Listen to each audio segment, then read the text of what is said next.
आणि मग 14 एप्रिलला ज्या बाळाच्या जन्माची ते पती पत्नी वाट पाहत होते त्या बाळाचा जन्म झाला.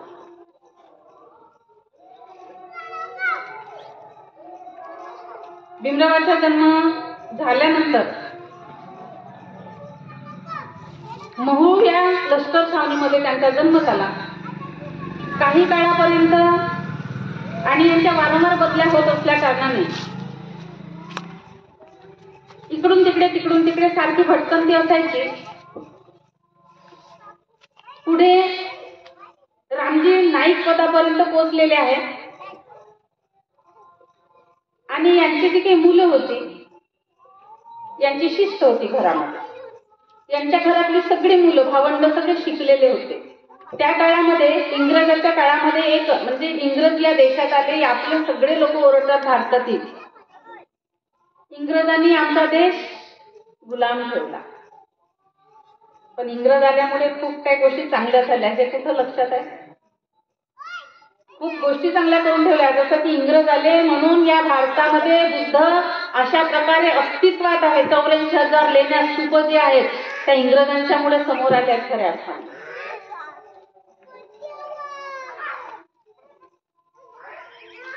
आणि इंग्रजांनी असा एक दंड ठेवला होता, कायदा म्हणूया आपण त्याला, की जे जे लोक मिलिटरीमध्ये नोकऱ्या करतील त्यांच्या कुटुंबियांनी शिक्षण घेणं सक्तीचं होतं. शिक्षण घेतलंच पाहिजे. त्यांच्या मुला मुलींनी घरातील शिक्षण घेतलं पाहिजे अशी सक्ती होती. त्यामुळे रामजी बाबांच्या घरातील सगळे मुलं आणि मुली सुद्धा शिकलेल्या होत्या. त्यांना लिहिता वाचता येत होतं, अभंग ओव्या लिहित होते, म्हणत होते, अशा सगळ्या गोष्टी त्यांच्यामध्ये होत्या. आणि म्हणून रामजी बाबाला एक आदर्श वडिलाचं एक किताब बहाल केलेला, की आदर्श वडील असे असावे. आणि म्हणून मी बरेचदा कुठे मार्गदर्शनपर महिलांचं वगैरे राहिलं ना कार्यक्रम, बऱ्याचशा वेळेला मग सावित्री माईच्या जयंतीला बोलवलं असेल, कधी रमाईच्या जयंती, त्यावेळेला महिला मोठ्या प्रमाणात असतात ना, पुरुष फार कमी असतात. कारण की जबाबदारी कुणाची आहे? महिलांची. सगळ्या गोष्टी पुढे नेण्याची पुरुषांची जबाबदारी असते. आणि म्हणून मग मी सांगत असते की पुरुष मंडळींनी रामजी बाबा वाचला पाहिजे.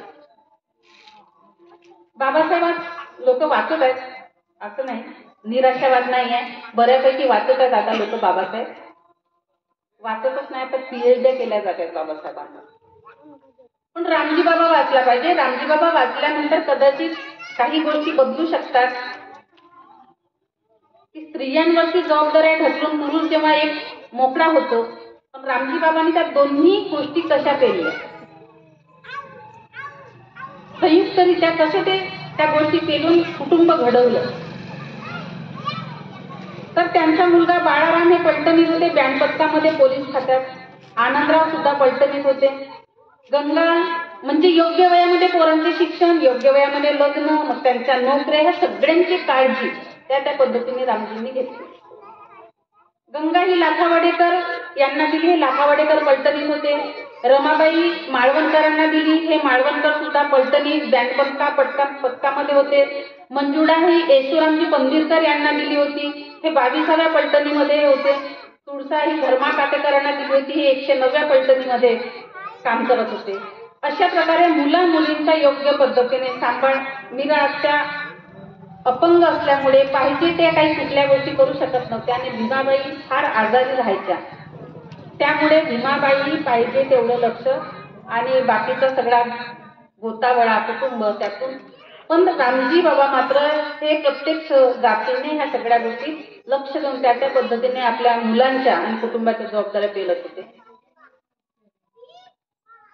1894 पर्यंत रामजी सुभेदार झाले.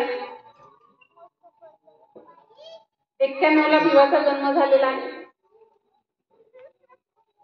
भीमाबाईच्या नावावरून, आईच्या नावावरून मुलाचं नाव ठेवण्यात आलं आणि भीमाबाई फक्त 7 वर्षाचे भीमराव असताना त्यांचं निधन झालं.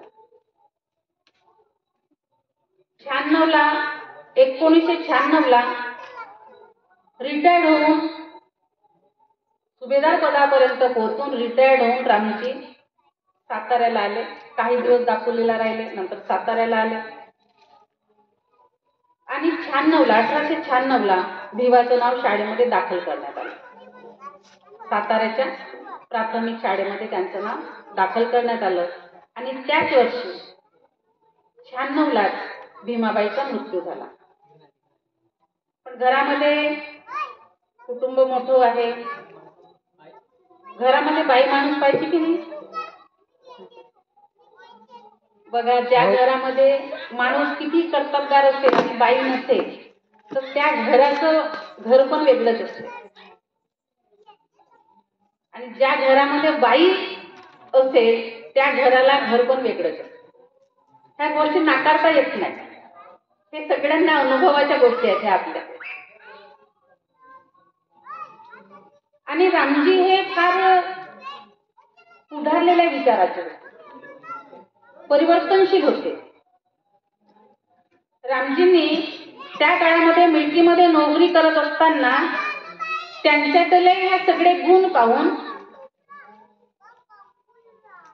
त्यांना शिक्षकी पेशा 14 वर्ष हेडमास्टर राहिले. पुण्यामध्ये त्यांनी पुन्हा शिक्षण घेतलं. त्या काळी जे काही शिक्षकांसाठी लागणारं शिक्षण होतं ते पुण्यामध्ये राहून त्यांनी शिक्षण घेतलं आणि 14 वर्ष जे नॉर्मल स्कूल असायचे त्या काळामध्ये इंग्रजांचे, त्या नॉर्मल स्कूलचे 14 वर्ष हेडमास्टर राहिले.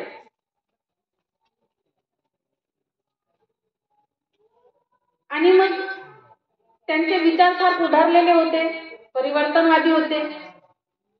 याचं उदाहरण जर पाहिलं आपण तर त्यांचे वडील म्हणजे मालोजी सकपाळ आधी पंथ होते, पंथ. तर मालोजी सकपाळ हे रामानंदी पंथ होते. पण रामानंदी पंथाचे आचार विचार रामजींना काही आवडत नव्हते आणि म्हणून वडिलांच्या नंतर त्यांनी रामानंदी पंथ बदलला आणि कबीर पंथी झाले. कबीर म्हटलं की पूर्ण बुद्धाचे विचार त्यांच्या प्रत्येक दोह्यात दिसतात आपल्याला कबीराच्या.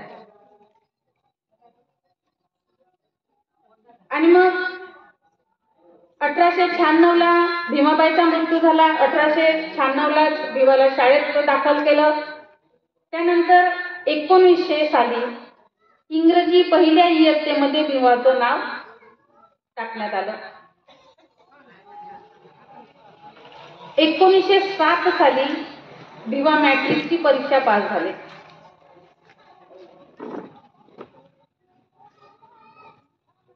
त्याच काळामध्ये भीमाबाईच्या मृत्यूनंतर काही 1-1.5-2 वर्षामध्ये रामजीबाबांनी पुनर्विवाह केला होता एका विधवा महिलेशी. तो काळ पुनर्विवाहाचा नव्हता, पण यांनी एका विधवा महिलेशी पुनर्विवाह केला होता. घरामध्ये बाई माणूस पाहिजे हे सगळं सांभाळणारं. त्यांचं नाव होतं जिजाबाई.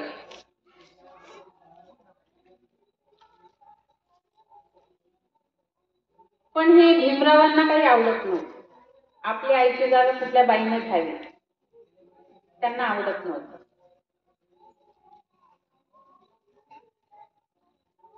ते जर तुमच्याकडे असेल किंवा ऐकलं असेल तर ते एका प्रसंगावरती एक कुठला तरी सण आहे आणि भीमाबाईचं लुगडं आणि दागिने जिजाबाईने घातले आणि ते भीमरावाला दिसलं. भीमराव म्हणाले, काय ते माझ्या आईचे आहे. नको गनी सुसनाच्या दिनी ही माझ्या आईची पैठणी. एका प्रसंगावर आहे तो बाबासाहेबांच्या जीवनात. म्हणून गाणी जी आहेत की नाही तर ते मनोरंजनाचं साधन केलेलं आहे आता तुम्ही सगळ्या लोकांनी. ते खऱ्या अर्थाने प्रबोधनाचं गाणं आहे. त्यामध्ये बाबासाहेबांचं संपूर्ण जीवन आहे. ते फक्त पुस्तकं नसाल वाचत ना तरी पूर्ण बाबासाहेब तुम्ही त्यातून ग्रहण करू शकता एवढी बाबासाहेबांवरती गाणी आहेत जी त्यांच्या जीवनातल्या एकेका प्रसंगावर. पण आपण कुठे आपल्याला म्हणताय तिथं म्हणतो त्यातलं समजत काहीच. अनेकांची अशी अवस्था आहे, म्हणायचं म्हणजे म्हणायचं त्यातलं समजत काहीच नाही. आणि म्हणून ते गाणं जे आहे जेव्हा समजून म्हणाल कुठल्या प्रसंगावर आहे तेव्हा आपोआप त्यातलं प्रबोधन लोकांना आपोआप कळते. यात काय सांगायचं. 1907 साली दिवा मॅट्रिकची परीक्षा पास झाले. आता महार जातीला शिक्षणच नव्हतं, पण त्या वेळेला दिवा मॅट्रिकची परीक्षा पास झाली. कसे झाले? वर्गाच्या बाहेर बसून. आता हे सगळे प्रसंग तुम्हाला माहित आहे, मी नव्याने सांगण्याची काही गरज नाही. पण यामुळे कसं आहे की म्हणून म्हणते की माणसाला अन्नाची किंमत कळण्यासाठी भूक लागणं गरजेचं आहे.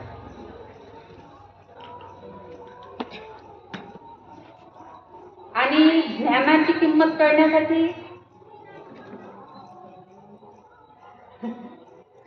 आता बघा, आमचं शेंबडं, आमच्या घरातलं शेंबडं पुस्तक येते का? आमचं 3 वर्षाचं पोरगं शाळेत चाललं आता, म्हणून म्हटलं हे आमचं शेंबडं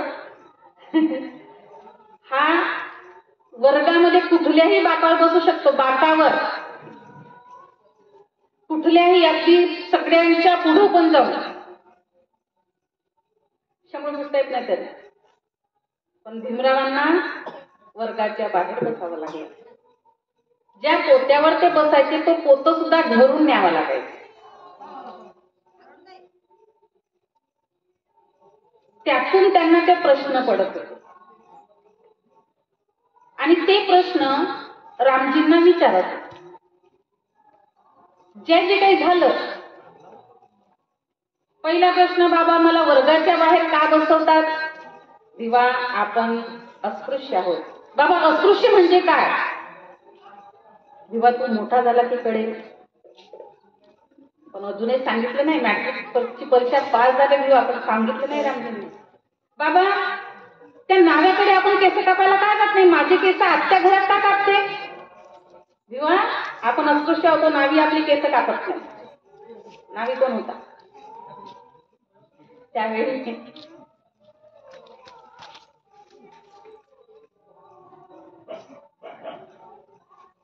वडिलाला भेटायला चालले. रामजी रिटायर्ड नंतर कुटुंब चालवण्यासाठी एक प्रायव्हेट नोकरी शोधली त्यांनी, 50 रुपये पगाराची, आणि बाहेर गावी ते राहत होते. तर वडिलाला भेटायला जायचं होतं. शाळेचा दप्तर घेऊनच निघाले भीमराव वडिलाला भेटायला. आता पोरग सुटाबुटात दिसते, जरा चांगलं दिसते, गोरं गमतं, चांगले, हालत पण चांगले आहेत, गुटगुटीत, कपडे पण छान नीटनेटके घातलेले आहेत. असं पोरग कुणाचं राहील? ब्राह्मणाचं. आणि म्हणून गाडीवाण्याला हात दाखवलं, गाडीवाण्याने गाडी थांबवली. पण त्यावेळी ती प्रथा होती, ती प्रथा बाबासाहेबांनी मोडून काढली. आता आम्हाला असं कोणीच विचारत नाही. जर विचारलं तर अॅट्रॉसिटी नावाचं कायद्याखाली काय विचारलं त्यांनी गाडीवानाने? कोणाचा रे तू? मी रामजी महाराजचा. अरे महाराजा उतर खाली, माझी गाडी पाठवली, बंडी पाठवली. आता विचारलं तर कोणी असं ताकद आहे कोणाची? पण तेव्हा विचारत आणि सांगण्याची पद्धत तशीच होती. अमुक महार, तमुक महार, अशीच होती पद्धत. आणि ह्या प्रत्येक प्रसंगातून ते प्रश्न भीमरावांना पडत होते. ते प्रश्न ते रामजींना विचारत होते. आणि रामजी म्हणायचे, भिवा, यासाठीच तुला खूप शिकायचं आहे आणि शिकून मोठं व्हायचं आहे. ह्या प्रश्नाची सोडवणूक तुलाच करायची. मी सांगेल तुला या प्रश्नाचे उत्तर, पण त्यासाठी योग्य वेळ यावी लागेल. आणि म्हणून तुला खूप शिकायचं. आमचे पोरं असे प्रश्न विचारतात का आता? कारण की प्रश्नच ठेवले नाही ना मी त्यांच्या पुढं. ठेवले का प्रश्न? अजिबात प्रश्न ठेवले नाही. ते प्रश्न बाबासाहेबांनी पूर्ण आपल्या कर्तृत्वाने मिटवून टाकले. आणि थोडेफार जे काही होते आमच्यातले ते आम्ही आता संपवून टाकले. आणि म्हणून पोराला पाटी पेन्सिल पाहिजे म्हणण्याआधी पाटी पेन्सिल घरात असते. एखादी वही पाहिजे म्हणण्याआधी वही घरात असते. केस वाटण्याआधी पोराला सलून मध्ये नेलं जाते, नाही का? भूक लागण्याआधी आई, माझ्या पोराची जेवणाची वेळ झाली, आधीच जेवण पाहिजे पोराला. माहित नाही ना भूक कशी आहे त्या पोरांना, कारण भूक लागून देत नाही ना आपण कडाक्याची. म्हणून प्रश्न उरले नाही. आणि म्हणून बाबासाहेब समजण्यासाठी थोड्याशा या वाटेवरून चालायला पाहिजे प्रत्येकाने, तेव्हा समजेल. जे चालले ना ते नक्की त्या चळवळीसाठी असे झिजत आहेत की त्यांचे हाल पाहून होत नाही. आहेत अजूनही असे लोक जिवंत.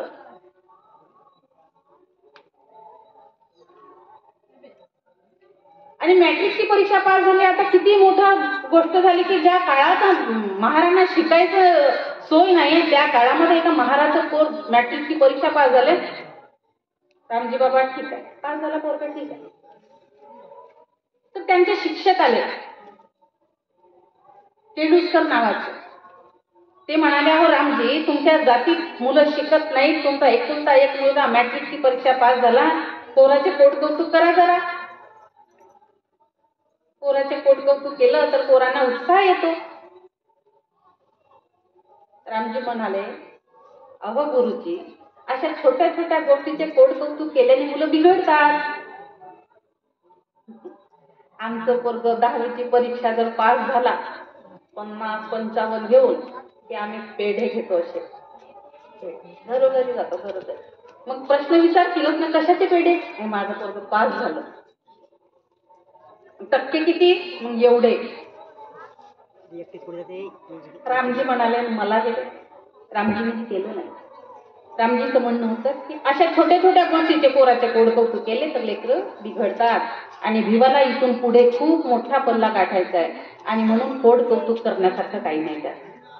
आणि म्हणून केळुस्कर गुरुजींनी स्वतः सभा बोलावली. त्या सभेमध्ये भीमरावाचा सत्कार केला आणि सत्कारामध्ये पुस्तक दिलं.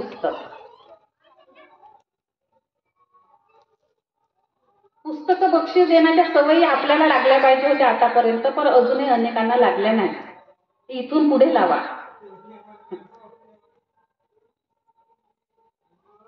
केळुस्कर गुरुजीचं पुस्तक हातामध्ये पडलं भीमरावांच्या, तोपर्यंत भीमरावाचं बघा प्रसंग कसे आहेत. आम्ही ह्या सवयी कधी घरात लावल्या का आमच्या लेकरांना? आम्हालाच माहित नाही आम्ही कसं लावलं. हा एक प्रश्न काय. पण रामजी बाबाच्या जे घरामध्ये जे काही धाक होता, शिस्त होती. काय होती शिस्त? सायंकाळी 7 वाजता संपूर्ण कुटुंबांनी एकत्र आलं पाहिजे, एका ठिकाणी बसलं पाहिजे. कबीर पंथानुसार ज्या काही अभंग ओव्या पुस्तकाचं वाचन झालं पाहिजे. आणि भिवाबद्दलची त्यांच्या ज्या अपेक्षा होत्या त्या फार मोठ्या असल्या कारणाने मग या गोष्टीमध्ये भीमरावांना सतत कसं गुंतवायचं. आणि म्हणून ज्या दिवसापासून भीमरावांना वाचता यायला लागलं त्या दिवसापासून रोज पुस्तकं भीमरावांनी वाचले पाहिजे. आणि म्हणून मॅट्रिकची परीक्षा पास होईपर्यंत भीमरावांचे महाभारत, रामायण, पांडव प्रताप, गीता यासारखे पुस्तकं वाचून झाले होते. आमचं पोरगं ग्रॅज्युएट झालं, बुद्धांनी धम्मा वाचला का कधी? वाचन चालू राहिलं तरी तो इथे येऊन बसत नाही. तर वाचन तर फार लांबची गोष्ट आहे. आणि मग आमचं हे जे वाचन चालू असताना इथं येऊन बसत नाही काय, हे 14 एप्रिलला डीजेच्या पुढं सगळ्यांच्या आधी. काळ किती बदललेला आहे बघ.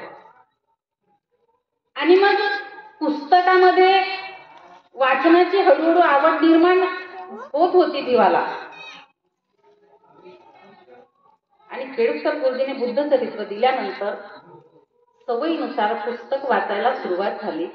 आणि ते पुस्तक वाचल्यानंतर पहिला प्रश्न भीमरावांनी केला, म्हणजे बाबा हे पुस्तक तुम्ही ह्या सगळ्या ग्रंथाच्या आधी मला का दिलं नाही? रामजी बाबा म्हणाले, भिवा त्या त्या गोष्टीची किंमत कळण्यासाठी त्या त्या गोष्टी त्या त्या वेळेवरच करायला पाहिजे. तू आधी जे वाचन केलेलं आहे त्यामुळे तुला ह्या वाचनातून जे काही वेगळं मिळालंय म्हणून तुला त्याची किंमत कळालेली आहे. आधी दिलं असतं तर ते कळालंच नसतं ना. कारण की आतापर्यंत त्यांनी जेवढे पुस्तकं वाचले, ग्रंथ वाचले, त्या सर्व ग्रंथामध्ये विषमता पेरली होती. आणि या ग्रंथामध्ये कुठेच विषमता दिसत नाही. इथे फक्त माणसाला माणूस कसं म्हणायचं, माणसाला माणसासारखं कसं वागवायचं एवढंच सगळं लिहिलेलं आहे. हा फरक त्यांना तिथे जाणवला. आता काही लोक म्हणतात की 21 वर्ष सर्व धर्माचा अभ्यास केला बाबासाहेबांनी, मग बुद्ध धम्म स्वीकारला वगैरे वगैरे. तर ते मॅट्रिकची ते केळुस्कर गुरुजीने बुद्ध चरित्र जे दिलं होतं त्यातल्या त्यात याच्याही बद्दल बोलताना पुन्हा आपल्याला हे गोष्ट माहीत पाहिजे की त्याही वयामध्ये किती चिकित्सक बुद्धी असेल त्यांची.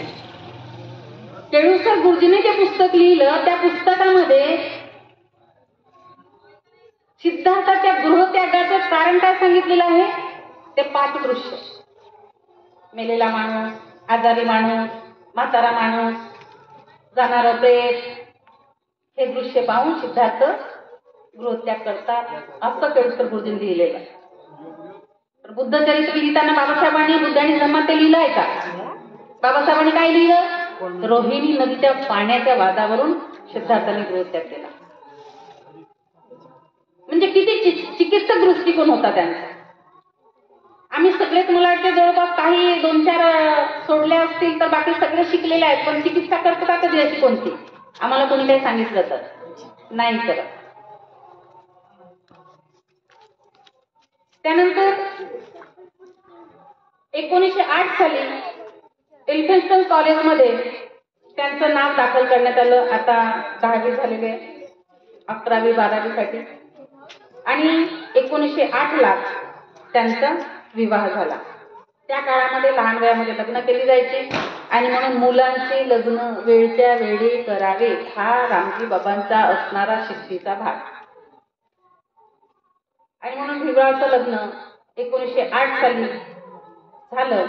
1912ला भिवा BA ची परीक्षा पास झाली आणि 1912ला त्यांना पहिलं अपत्य झालं. त्यांचं नाव यशवंतराव. भीमरावांचं पहिलं अपत्य आता तुम्हाला लिहून दिले, त्यांचं नाव यशवंतराव.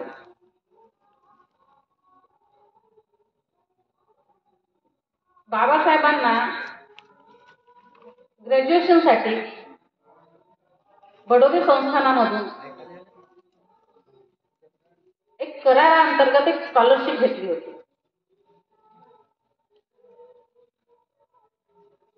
आता BA ची परीक्षा पास झाले आणि बडोदे सरकारचं पत्र आलं. कारण की करारच तसा होता की ह्या शिक्षणासाठी जो पैसा तुम्हाला देत आहोत त्या मोबदल्यामध्ये तुमचं एक शिक्षण झालं, ग्रॅज्युएशन झालं की तुम्हाला आमच्या संस्थानामध्ये नोकरी करावी लागेल असा तो करार होता. आणि म्हणून त्या कराराच्या माध्यमातून जसे BA ची परीक्षा पास झाले आणि यांना बडोदे सरकारचं पत्र आलं नोकरीच्या संदर्भात. 1913ला हातात पत्र पडते ना पडते भीमरावांनी तयारी केली जाण्याची. नोकरी लागली म्हटल्यानंतर आमचं काय होईल? आपल्या पोराला नोकरी लागली बाबा, आपोआप चालून आली नाही का? किती भारी गोष्ट. रामजी बाबाला यातलं काही वाटलं नाही. आम्हाला जे वाटतं यातलं रामजी बाबांना काहीच वाटलं नाही. भीमराव तयारी करत आहेत. रामजी बाबा म्हणाले, भिवा काय चाललेलं आहे तुझं? नाही बाबा पत्र आलेलं आहे, बडोद्याला जायचं आहे मला नोकरीसाठी. रामजी बाबा म्हणाले, भिवा तू नोकरीला जायचं नाही, ही नोकरी करायची नाही. भीमराव म्हणाले, बाबा आपण करार केलेला आहे, शब्द दिलेला आहे, दिलेला शब्द पाळला पाहिजे आणि म्हणून कराराप्रमाणे वागणं गरजेचं आहे आणि म्हणून मला बडोद्याला जावं लागेल. वडील नको म्हणत होते, भीमराव आपल्या अटीवर होते आणि म्हणून बाप लेकाचं थोडंसं यामध्ये मनमुटाव झाला. भीमराव आपल्या अटीवर निघून गेले बडोद्याला. रामजीचं एक तर वय झालेलं होतं, कुटुंबाची जबाबदारी होती आणि भिवाबद्दलचे जे काही स्वप्न होते त्यांचे, ज्या अपेक्षा होत्या, रामजी बाबांना वाटायला लागलं भिवा आता नोकरीच्या मागे लागतो, हा पैशाच्या मागे लागेल आणि शिक्षण तुझं घेणार नाही आणि आपल्याला जे वाटते त्यातला काहीच करणार नाही. अशी चिंता त्यांनी धास्ती घेतली आणि त्या काळजीने, त्या धास्तीने ते हळूहळू आजारी झाले आणि त्याच आजारपणामध्ये तो आजार एवढा वाढला की ते अंथरुणाला खिळले आणि मग शेवटच्या काळामध्ये ते फक्त भिवाच करत होते. भिवाला तार पाठवली बडोद्याला. तिकडे भिवाचे हाल चाललेले, राहायला जागा नाही, नाव बदलून जागा मिळवली तेही लक्षात आलं, तिथून हाकलून दिलं. भिवा एका झाडाखाली येऊन बसले, ढसा रडत आहेत. मी एवढा शिकलेलो आहे आज, तर माझ्यासोबत जर असं वागत असतील तर जो माझा अडाणी समाज आहे गावाबाहेर राहणारा, त्यांचे काय हाल होत असतील. आणि म्हणून हे बदलल्याशिवाय मी शांत राहणार. संकल्प केला. त्या झाडाखाली अजूनही बाबासाहेबांच्या आठवणीमध्ये दरवर्षी हा संकल्प दिवस म्हणून साजरा केला जातो बडोद्याला. पश्चातच हातात तार पडली वडिलाच्या आजाराची. तीच पेटी उचलली, भीमरावांनी गाडी गाठली, गाडीत बसले, सुरत पर्यंत आले आणि गाडी थांबली होती स्टेशनवरती. मिठाईचं दुकान दिसलं बाजूला. भीमरावाला वाटलं वडील नाराज झाले होते, ते नको म्हणत असताना आपण आपल्या जिद्दीने आलो आणि म्हणून आता आजारी आहेत, वडिलाची नाराजी दूर केली पाहिजे, त्यांना आवडणारी मिठाई घेण्यासाठी ते उतरले गाडीतून आणि दुकानामध्ये मिठाई घेत होते. त्यांचं लक्ष राहिलं नाही, गाडी सुटून गेली. पुढची गाडी पकडली, घरी पोहोचले तर सगळी नाती गुती शेजार पाजार जमलेला. जसं काही रामजी फक्त भिवाला बघायचं आहे त्यांना किंवा त्यांना काही सांगायचं आहे यासाठी फक्त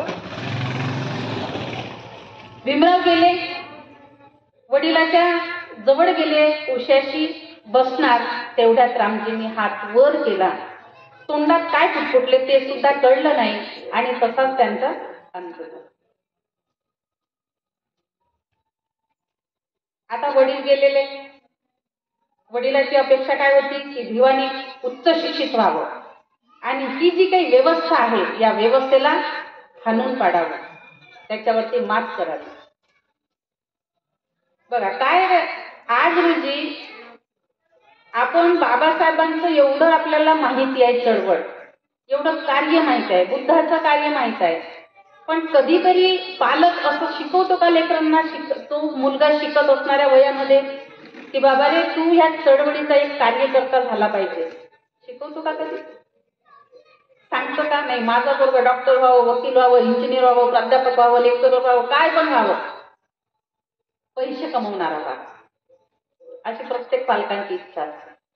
पण रामजी बाबांनी कशासाठी मुलाला घडवत होते? त्यांनी या देशातली ही जी काही व्यवस्था आहे ती व्यवस्था उलटून काढावी यासाठी शिकला पाहिजे तुला, हा उद्देश होता त्यांचा. आणि म्हणून रामजीचा सगळा सोपस्कार झाला आणि भीमरावांनी ठरवलं, कारण की ते 11 दिवस बडोद्याला राहिले, त्या 11 दिवसामध्ये जाती एकतेमुळे त्यांचा झालेला छळ आणि त्यांचं झालेलं शोषण त्यांनी अनुभवलं आणि इथे आता ठरवलं की आपले वडील म्हणत होते उच्च शिक्षित झालं पाहिजे, भिवा तुला खूप शिकायचं आहे आणि म्हणून आता आपण पुढचं शिक्षण घेतलं पाहिजे. आणि म्हणून भीमरावांनी 1913ला उच्च शिक्षणासाठी ते न्यूयॉर्कला जातात. त्यानंतर 1915ला ते MA परीक्षा पास होतात. 1917ला जिजाबाईचा मृत्यू होतो. जिजाबाई म्हणजे त्यांच्या सावत्र आहेत. 1918ला स्वीडन कॉलेजमध्ये ते प्राध्यापक म्हणून त्यांची नियुक्ती होते. 1920ला सर्वप्रथम म्हणजे त्यांच्या सार्वजनिक जीवनामध्ये चळवळीची ही सुरुवात आहे त्यांची. 1920ला मूक नायक नावाचं पाक्षिक काढलं, कारण की आता लोकांचे प्रश्न आहेत ते मांडायचे आहेत, तर ते कशाने कुठे मांडायचे आणि त्यासाठी हे मूक नायक नावाचं पाक्षिक बाबासाहेबांनी सुरू केलं 1920 साली. आणि त्या माध्यमातून आपण मुकी होतो ना, बोलण्याची मुभा होती का?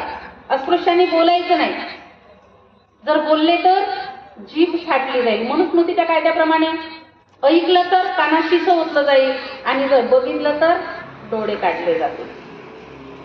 हे मनुस्मृतीचे दंड होते आणि त्यामुळे ह्या मुक्या माणसाला वाचा फोडण्यासाठी बाबासाहेबांनी मूक नायक नावाचं पत्रक सुरू केलं आणि त्यामधून ते पत्रकाच्या माध्यमातून जे काही प्रश्न होते ते प्रश्न ते मांडत होते जनतेच्या पुढं आणि त्यातून लोकांना जागृत करण्याचं काम सुरू झालं.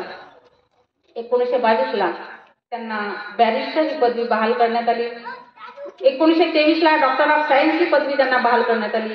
1923ला मुंबईच्या हायकोर्टामध्ये त्यांनी वकिली सुरू केली. 1924ला सर्वप्रथम एक सामाजिक संघटनेची स्थापना केली. त्या संघटनेचं नाव होतं बहिष्कृत हितकारी सभा.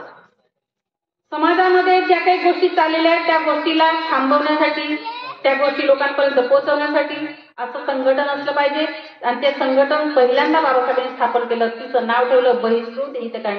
जे लोक बहिष्कृत आहेत, ह्या व्यवस्थेपासून बहिष्कृत आहेत, शिक्षणापासून बहिष्कृत आहेत, आर्थिकदृष्ट्या मागासलेले आहेत, शिक्षणातून बहिष्कृत आहेत, अशा सगळ्या गोष्टीतून जे लोक बहिष्कृत आहेत त्या बहिष्कृतांच्या हिताचं संघटन, काम करणारं संघटन. त्या माध्यमातून लोकांच्या प्रश्नाला घेऊन बाबासाहेबांनी आपलं काम सुरू केलं. त्यानंतर 1927 ला मुंबई विधिमंडळाचे सदस्य म्हणून त्यांची नियुक्ती झाली. 1927 ला 3 मार्च 1927 ला सर्वप्रथम एक मीटिंग घेण्यात आली. कशाची मीटिंग होती ती? बाबासाहेब आता लोकांमध्ये चाललेले आहेत, ते भाषण देत आहेत, लोकांच्या प्रश्नांवरती बोलत आहेत. तर त्या काळचे ते मिलिटरी मधून रिटायर झालेले लोक होते. त्या लोकांनी एक असं संघ तयार केला आणि जिथे जिथे बाबासाहेब जातील तिथे तिथे ते लोक त्यांच्या मागे मागे जायचे. तर ही गोष्ट बाबासाहेबांच्या लक्षात आली की नाही, हे लोक काहीतरी वेगळं एक संरक्षण कवच केल्यासारखं काहीतरी करत आहेत. आणि म्हणून मग बाबासाहेबांनी 3 मार्च 1927 ला ती मीटिंग बोलावली. त्या मीटिंग मध्ये जे काही लोक आले होते त्या सगळ्या लोकांनी मग नाही म्हणे आपल्याला असं संघटन, एक संरक्षण बाबासाहेबांचं आम्हाला करायचं आहे आणि त्यासाठी एक संघटन असलं पाहिजे. तर मग काही लोकांनी नाव सुचवलं, नाही म्हणे आपण भीम सैनिक दल असं नाव ठेवूया. काही लोकांनी सुचवलं आंबेडकर सैनिक दल असं नाव ठेवूया. बाबासाहेबांना हे दोन्ही नावं पसंत पडले नाही. एखाद्या व्यक्तीच्या नावावर काय नावं ठेवायचे असतात संघटनेचे, बाबासाहेबांना काही पसंत पडलेलं नाही. आणि म्हणून बाबासाहेबांनी तुर्तास त्या मीटिंगमध्ये सगळ्यांचं मन ऐकलं, त्यांचे विचार ऐकले आणि ती मीटिंग तिथेच स्थगित झाली. आणि मग 14 तळ्याचा सत्याग्रह होता आणि या 14 तळ्याच्या सत्याग्रहाच्या वेळी मोठ्या संख्येने सगळे सैनिक बाबासाहेबांच्या सोबत होते.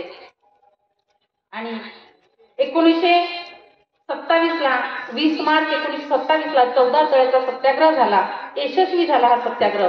सनातन्यांनी वाटेल तेवढे प्रयत्न केले पण बाबासाहेब तळ्यामध्ये उतरले. कुणालाही घाबरले नाही, कुठल्या यंत्रणेला नाही आणि कुठल्या सनातन्यांना नाही.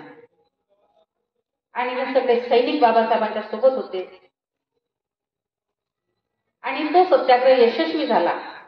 आणि त्याच सभेमध्ये, महाड 14 तळ्याच्या त्या सभेमध्ये बाबासाहेबांनी समता सैनिक दल हे नाव दिले ह्या दलाला.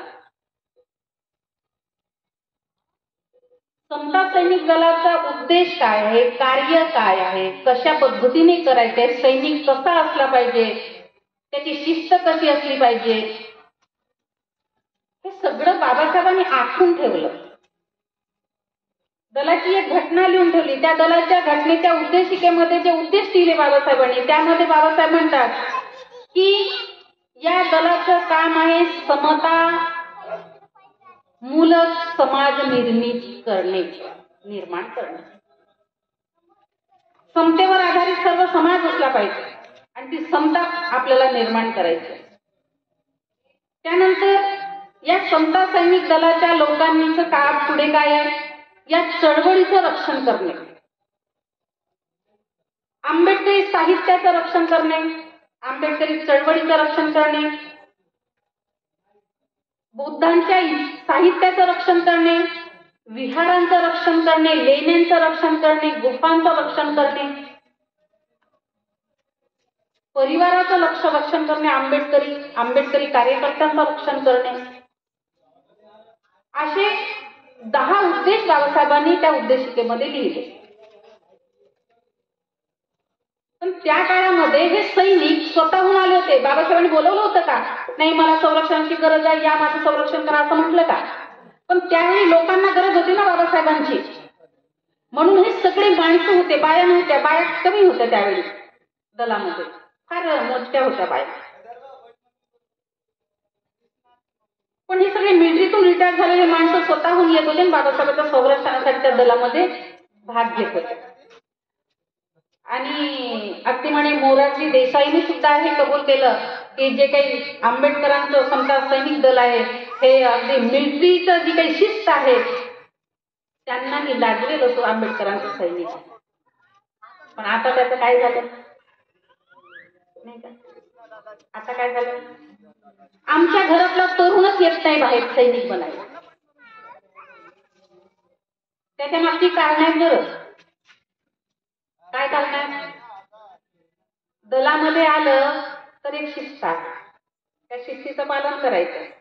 दुसरी गोष्ट, व्यसनी सैनिक चालणार नाही. पण तुमच्यातल्या सैनिक महिला कुणी असे आहात का पहिल्या दिवशी विषय ऐकल्यानंतर आपल्यात काहीतरी मनात बदल झाला आणि आपण आता व्यसन सोडणार असं वाटलं? आहेत का कोणी? तुम्ही व्यसनीच नाही वाटते कोणी, नाही का? व्यसनीच नाही ना कोणी? अहो, मी चेहऱ्याकडे पाहिलं तरी मी ओळखते कुठली बाई काय व्यसन करते. काल नाही आली ना चळवळीमध्ये? काल आली का? नाही. मी बायांच्या चेहऱ्याकडे पाहिली, माणसांच्या मुलांच्या चेहऱ्याकडे पाहिलं की लक्षात येते की काय व्यसन करत असणार. खर्रा तंबाखू गुटखा खाणाऱ्याच्या हे जी तोंडाची जी ठेवण आहे ना, तेच ओळखायला येते.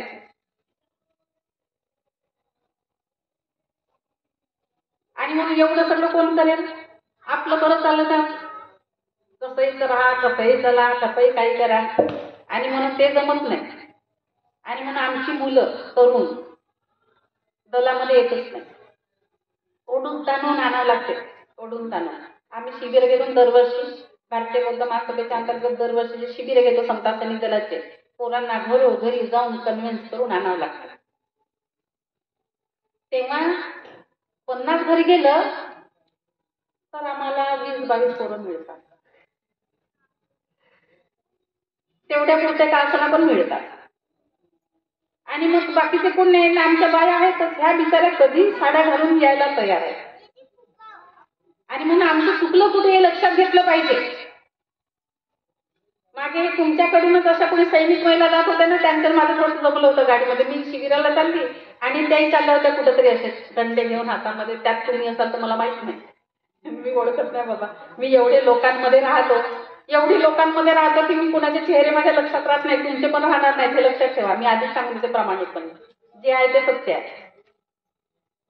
आणि त्यांना म्हटलं कारण की तुम्ही 65ची बाई सैनिक बनून चालली, 60ची, 55ची, कमीत कमी 20, 25, 30च्या तरी तरुण तरी पाहिजे ना कमीत कमी. तर सगळ्या म्हाताऱ्या बाया चालल्या हातामध्ये काट्या घेऊन टेकत. तुम्हाला कोणी असं गाडीमध्ये गर्दी असली ना, असं जरी मारलं तरी तुम्हाला उचलायला 2 माणसं लागते. अशी परिस्थिती आहे आपली आता या वयामध्ये, नाही का? ज्यांची एक गरज आहे ते कुठे आहे? मला आवड होती, ती आवड मी माझ्या पोरांमध्ये का निर्माण केलं नाही? उत्तर ते पोरं ऐकतच नाही ना मॅडम. या विषयावर नंतर बोलेल मी, पोरं ऐकत नाही या विषयावर. आपण सध्या दलावर बोलत आहोत. तर समता सैनिक दल जे आहे, बाबासाहेबांनी एकच संघटन निर्माण केलं होतं ना, होतं की नाही? एकच. मग आम्हा लोकांना प्रश्न का पडत नाही की बाबासाहेबांनी तर एकच निर्माण केलं, मग हे जे काही कोणी म्हणते हे माझं, कोणी म्हणते हे माझं, मेश्राम मॅडम म्हणेल माझं, खोब्रागडे मॅडम म्हणेल माझं, तर आम्ही खोब्रागडे मॅडमच्या मागे चाललो, मेश्राम मॅडमच्या मागे चाललो की बाबासाहेबांनी जे सांगितलं त्याच्या मागे चाललो. पण कसं आहे, बाबासाहेबांच्या नावाने जे काही दुकान उघडले आम्ही सगळ्यांनी, नाव कोणाचं दुकानाला? बाबासाहेबाचं. दुकानदार कोण? आणि त्या दुकानातलं माल आम्ही राजरोसपणे खरेदी करतो, कारण की नाव आहे ना बाबासाहेबाचं म्हणून. आणि मग त्या नावाच्या मागे कोण आहे, कसं आहे, त्याचा उद्देश काय आहे, संकल्पना काय आहे, हे लक्षात घेऊन जर आम्ही काम करत राहिलो तर कदाचित नेत्यांनी तर तुकडे पाडले, पण आम्ही जर ह्या गोष्टी अशा बारकाईने तपासून जर विचार केला असता तर कदाचित त्या नेत्यांच्या मागे संख्या दिसली नसते, नेतेही बंद झाले असते नेतेगिरी करणं. पण आम्ही काय केलं? आम्ही हे जाणलं नाही, ओळखलं नाही. आम्हाला आवड आहे बाई, आम्ही चाललो त्याच्या मागे, चाललो त्याच्या मागे, चाललो त्याच्या मागे, त्याच्यामुळे मग आमची झाली वाटाघाट. भारतीय बौद्ध महासभेचं जे समता सैनिक दल आहे याच्याबद्दलचा जर काही संभ्रम असेल तर तेही तुम्हाला सांगून देते मी की कसं आहे. भारतीय बौद्ध महासभा हे संघटन बाबासाहेबांनी स्थापन केलेलं आहे, ते नंतर सांगणारच आहे मी, तो विशेष आहे आपला वेगळा. भारतीय बौद्ध महासभा कोण चालवतं? बाबासाहेबांच्या नंतर भैयासाहेब म्हणजे बाबासाहेबांचा मुलगा, बाबासाहेब भैयासाहेबांच्या नंतर त्यांची सूनबाई म्हणजे मीराताई, आणि आता त्यांच्या सूनबाईचा मुलगा म्हणजे बाबासाहेबांचा नातू, म्हणजे कोण चालवत आहे? आंबेडकरी कुटुंब. मग हे दल ज्या ज्या लोकांकडे होते, संस्थेचं काम वाढत असताना त्या त्या लोकांना निमंत्रित केलं जायचं. मोठमोठे अधिवेशन होतात भारतीय बौद्ध महासभेचे, राज्यस्तरीय. त्या अधिवेशनामध्ये मोठे मोठे कार्यक्रम होतात, परिषदा होतात. त्या कार्यक्रमांमध्ये या दलाच्या लोकांना आमंत्रित केलं जायचं. तेव्हा मग हे म्हणायचे, नेता सांगायचे नाही नाही आम्हाला तिकडे नाही जायचं, ते आमचं नाही. मग ते म्हणायचे नाही नाही आम्हाला नाही जायचं, ते आमचं नाही. असं करता करता ताईंनी काही काळ वाट बघितली की सगळे एकत्र राहून येऊ, पण तसं झालं नाही. आणि म्हणून मग मीराताई आंबेडकरांनी भारतीय बौद्ध महासभेचं संरक्षण कवच म्हणून समता सैनिक दलाची निर्मिती पुन्हा केली. आणि ते सैनिक आज भारतीय बौद्ध महासभेच्या अंतर्गत संपूर्ण भारतामध्ये नाही म्हटलं तरी लाखोच्या वरून सैनिक आहेत. त्या त्या जिल्ह्यात, त्या त्या राज्यात, त्या त्या तालुक्यात, त्या त्या गावात. आणि ते एकत्र कधी येतात? सगळेच नाही येत, पण त्यातले काही चैत्यभूमीवर जातात की नाही मुंबईला 6 डिसेंबरला. आणि तिथे ते जेवढे दिसतात ड्युट्या करणारे, व्यवस्था सांभाळणारे, ते सगळेच्या सगळे भारतीय बौद्ध महासभेचे असतात. आणि म्हणून आपण योग्य ठिकाणी असलं पाहिजे होतं, तर ते योग्य ठिकाण आपल्याला कळलं नाही. त्यामुळे आपण जे दिसेल समोर त्याकडे गेलो. त्यात आपला काही दोष नाही. असं म्हटलं तरी दोष एवढा आहे की आपण चिकित्सा केली नाही. आणि जो पुढे आला बाबासाहेबांचं नाव घेऊन त्याला आपण नेता मानला. आणि पुढेही तसंच होणार आहे. चित्र काही बदलणार नाही या 10 दिवसाच्या सांगण्याने, हे आम्हाला माहित आहे. तरी आम्ही आमचा प्रयत्न करत असतो. आणि समता सैनिक दलाच्या त्या सभेमध्ये बाबासाहेब म्हणतात, आम्ही झगडतो आहोत ते इज्जतीकरिता, वाटेल तो त्याग करण्याची आमची तयारी आहे. कशासाठी हे भांडण होतं? त्या व्यवस्थेचे भांडण कशासाठी होतं? जो मान सन्मान, जी इज्जत, पाणी नव्हतं मिळत का चौदार तळ्यासाठी सत्याग्रह करायला? आम्हाला पाणी पितच होतो ना, कुठले पित होतो, पण पित होते. त्या काळचे लोक जगतच होते. मेले का सगळे पाण्याशिवाय? नाही.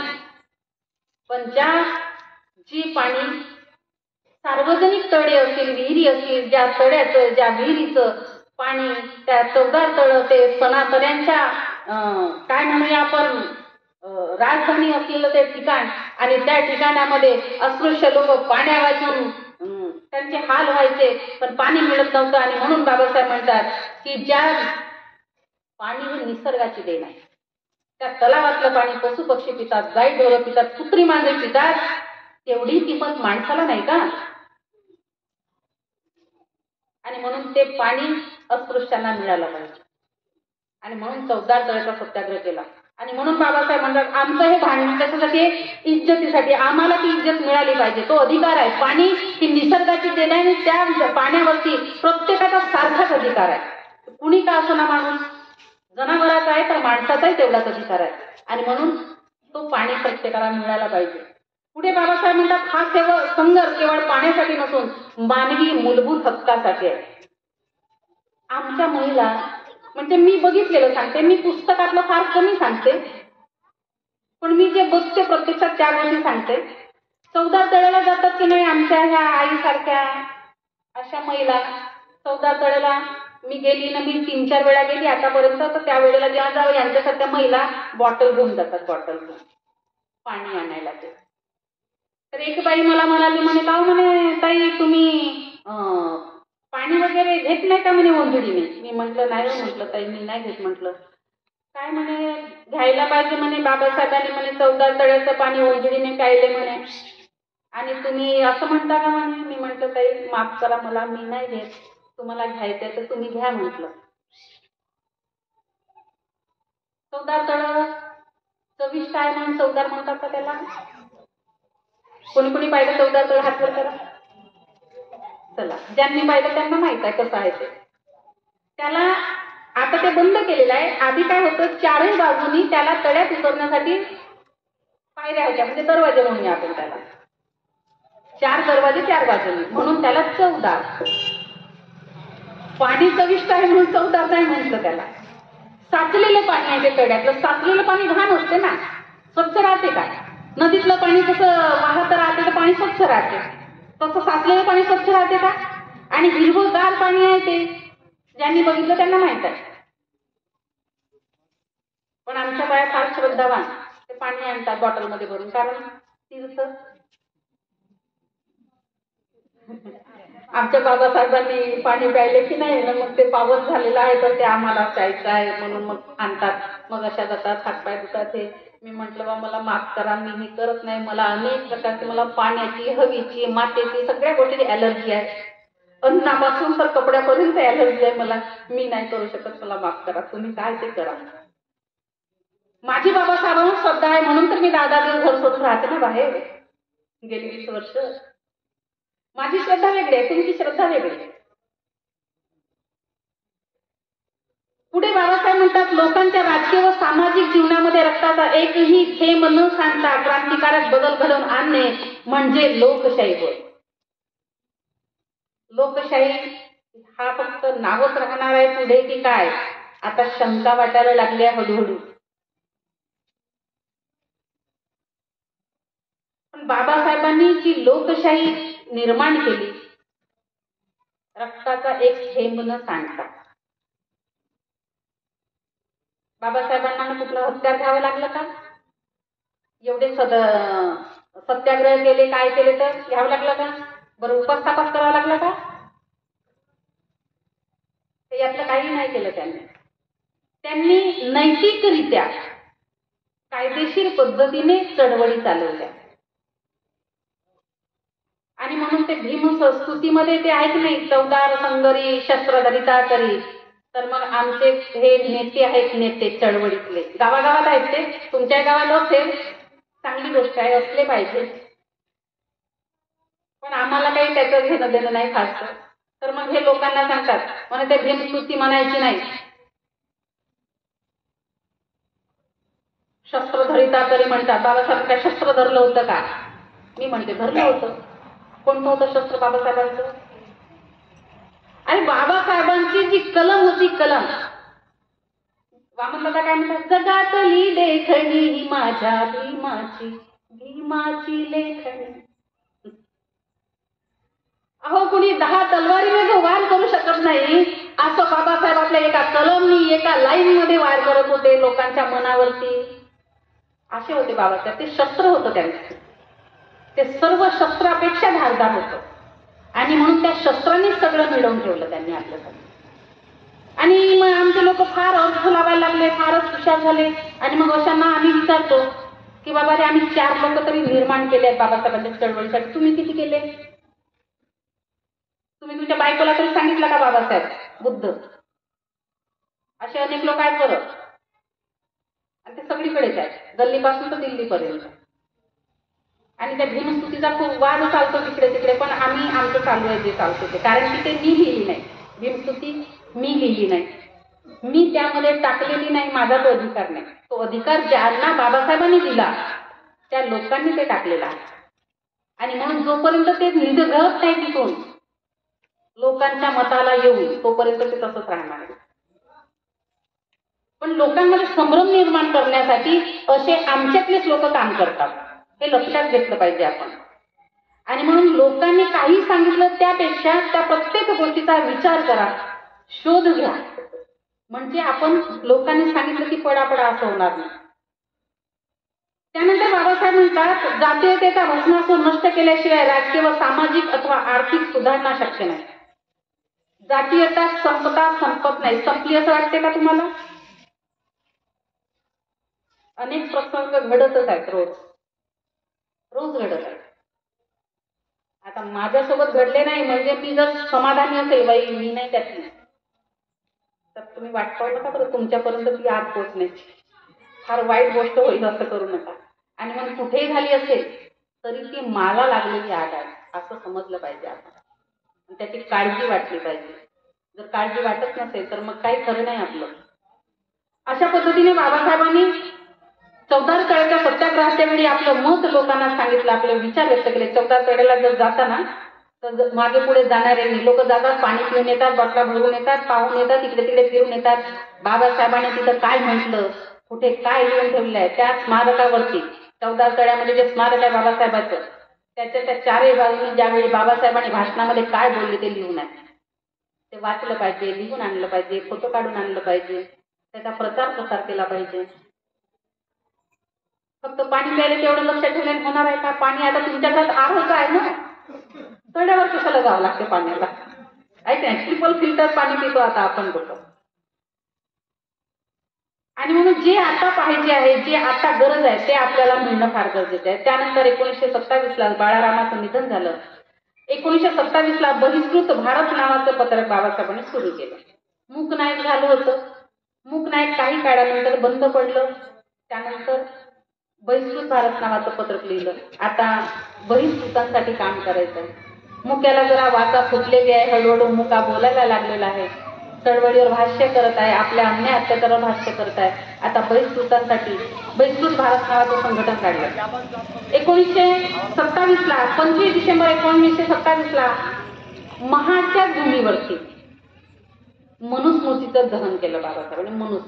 मनुस्मृती नावाचा ग्रंथ सगळ्यांना माहित आहे. ह्या गोष्टी आता सगळीकडे प्रसार चाललेला आहे. तर या मनुस्मृतीच्या कायद्याने जी काही आमची दशा केली होती, आणि म्हणून बाबासाहेब म्हणतात की हे जे कायदे आहेत आता सगळी मनुस्मृती ग्रंथ घेऊन जायला का नाही, त्यातले जे पान होते, ज्या पानांवरती स्त्रिया आणि अस्पृश्यांबद्दलचं घाणेरडं लिखाण केलं होतं, तेवढेच केस काढले बाबासाहेबांनी. हे आपल्या लक्षात राहिलं पाहिजे. कारण काय, उद्या कोणीतरी एखादी यावं असं म्हणावं, तुम्ही तर एवढं मोठं बाबासाहेब पुस्तकावर प्रेम करत होते आणि मग पुस्तक जाळलं, असं कोणी विचारलं तर आपल्याला सांगता आलं पाहिजे की नाही. बाबासाहेबांनी काय जाळलं? जे घाणेरडं होतं, एक्सपायर झालेलं होतं, जर ते ग्रहण केलं तर मेले असते लोक. एक्सपायर झालेलं औषध खाता का? नाही ना, खाल्लं तर काय होईल? जय हरी विठ्ठल. आणि म्हणून मनुस्मृतीचे ते पानं सहस्त्रबुद्ध हे नावाच्या ब्राह्मणांकडून, कारण संस्कृत शिकू दिलं नाही बाबासाहेबांना त्यावेळेला. रामजींनी सांगितलं होतं, गेले होते शिक्षकाकडे संस्कृत शिकवणाऱ्या, म्हटले आमच्या भिवाला संस्कृत शिकायचं आहे, त्यांचं नाव घ्या. संस्कृत शिकवणारे शिक्षक म्हटले महाराष्ट्र पोराला संस्कृत शिकवणार नाही. आणि म्हणून बाबासाहेबांनी स्वतः वाचलेलं नाही, ते दिलं त्यांच्याकडे. आता वाचा तुम्ही, आणि हे पान काढताना काय लिहिलं आहे त्यात ते लोकांना सांगा. आणि मग ते पान त्या हवन कुंड तयार केलं होतं एक तिथे ते टाकत होते की मी काय जाळत होतो. त्यामध्ये काय जाळलं? स्त्रियांचे असणारे जे काही अधिकार होते त्यावरती घातलेले बंधन. स्त्रीला अधिकारच नव्हता. माणूस होतो का आपण? या मनुस्मृतीने स्त्री जातीला माणूसच म्हटलं नाही हो. आणि म्हणून बाबासाहेब म्हणतात की जेव्हा 50% पुरुष स्वतंत्र आहेत आणि 50% जर स्त्रिया या देशातल्या गुलाम असतील, त्यांना कुठल्या प्रकारचं स्वातंत्र्य नसेल, तर हा देश प्रगत कसा होऊ शकतो? आणि म्हणून जर देशाची प्रगती व्हायची असेल तर 50% लोक इथे जे गुलामीत आहेत स्त्री, त्यांना या गुलामीतून मुक्त केलं पाहिजे. आणि म्हणून स्त्रियांवरचे जे काही बंधन होते, अनेक प्रकारचे बंधन होते, त्यातले काही बंधन या लोकांनी अनुभवले असतील. हे जे काही जुने आहेत, माझ्यापेक्षा वयाचे, म्हणजे माझ्या मायच्या आजीच्या, त्या लोकांनी थोडेफार अनुभवले आहेत. सासऱ्याच्या समोर बसायचं नाही, खुर्चीत अजिबात बसायचं नाही, खाटेवर बसायचं नाही, जावयाच्या समोर डोक्यावरचं पदर पडलं नाही पाहिजे, विधवा झाले तर मीठ खाता येणार नाही, डोक्यावर केस ठेवता येणार नाही. याही पेक्षा अशा विचित्र होते की ते सांगता येत नाही. मनुस्मृतीचा एक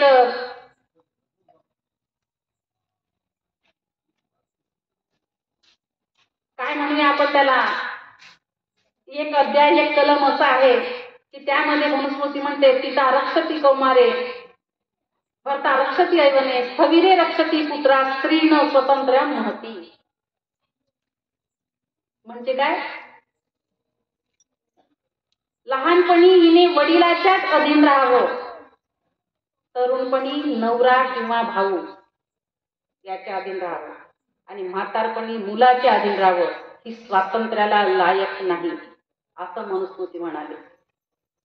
आणि म्हणून बाबासाहेब म्हणतात की जर 50% लोक या देशातले जर गुलाम असतील स्त्रिया, तर या देशाची प्रगती होऊ शकत नाही. आणि म्हणून स्त्रियांना ते स्वातंत्र्य मिळालं पाहिजे. आणि म्हणून मनुस्मृती जाळल्यामुळे या देशातील अस्पृश्य आणि स्त्री वर्ग, या देशातील म्हटलं, मी समाज नाही म्हटलं, जात नाही म्हटलं, त्या मनुस्मृती जाळल्यामुळे हे सगळं मिळालं. पुढे त्यासाठी बाबासाहेबांनी कायदे केले हिंदू कोड बिलाच्या माध्यमातून, की स्त्रियांना काय काय अधिकार मिळाला पाहिजे. ते सगळे अधिकार आता तुम्हाला मिळत आहे. त्याचा लाभ तुम्हाला घेता येतो की नाही घेता येत ते तुमचं तुम्ही ठरवा. आम्ही ते सगळे लाभ घेत आहोत. त्या सगळे बाबासाहेबांनी जेवढे कायदे आमच्यासाठी केले त्या सगळ्या कायद्याचा लाभ आम्ही घेत आहोत. जे स्वातंत्र्य त्यांनी आम्हाला मिळवून दिलं ते उपभोगत आहोत. त्यातलं तुम्ही किती घेता ते समजलं की नाही आधी हे पाहावं लागेल. समजलं असेल तर तुम्हाला घेता येते का, मग किती घेत आहात हे पाहावं लागेल. अनेक प्रश्न आहेत. एकच प्रश्न आहे का, अनेक प्रश्न. तर तुम्ही अजून काही स्वतंत्र झालेलं नाही, तुम्ही गुलामच आहात. तुमची गुलामी आता नष्ट करण्यासाठी पुन्हा बाबासाहेब येणार नाहीत. आणि म्हणून बाबासाहेबांनी मला काय काय देऊन ठेवलं हे माहीत करून जर तुम्ही त्या पद्धतीने वागलात आणि जगलात तर कदाचित पुन्हा कुणी तुमच्यासाठी मनुस्मृती तयार करणार नाही. एक मनुस्मृती तयार केलेली आहे, तुम्हाला माहित नसेल पण तयार केलेली आहे एक मनुस्मृती. त्या मनुस्मृतीत म्हणते, पोरीला शाळा शिकवू नका, कॉलेज तर बिलकुल शिकवू नका.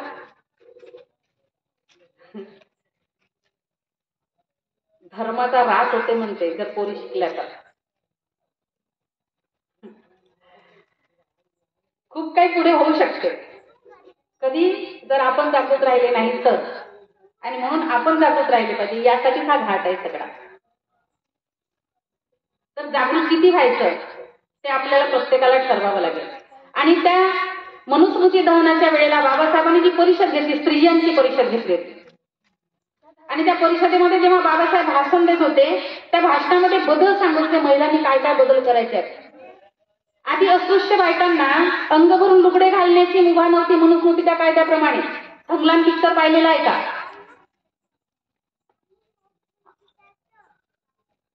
दादानी बघितलेला आहे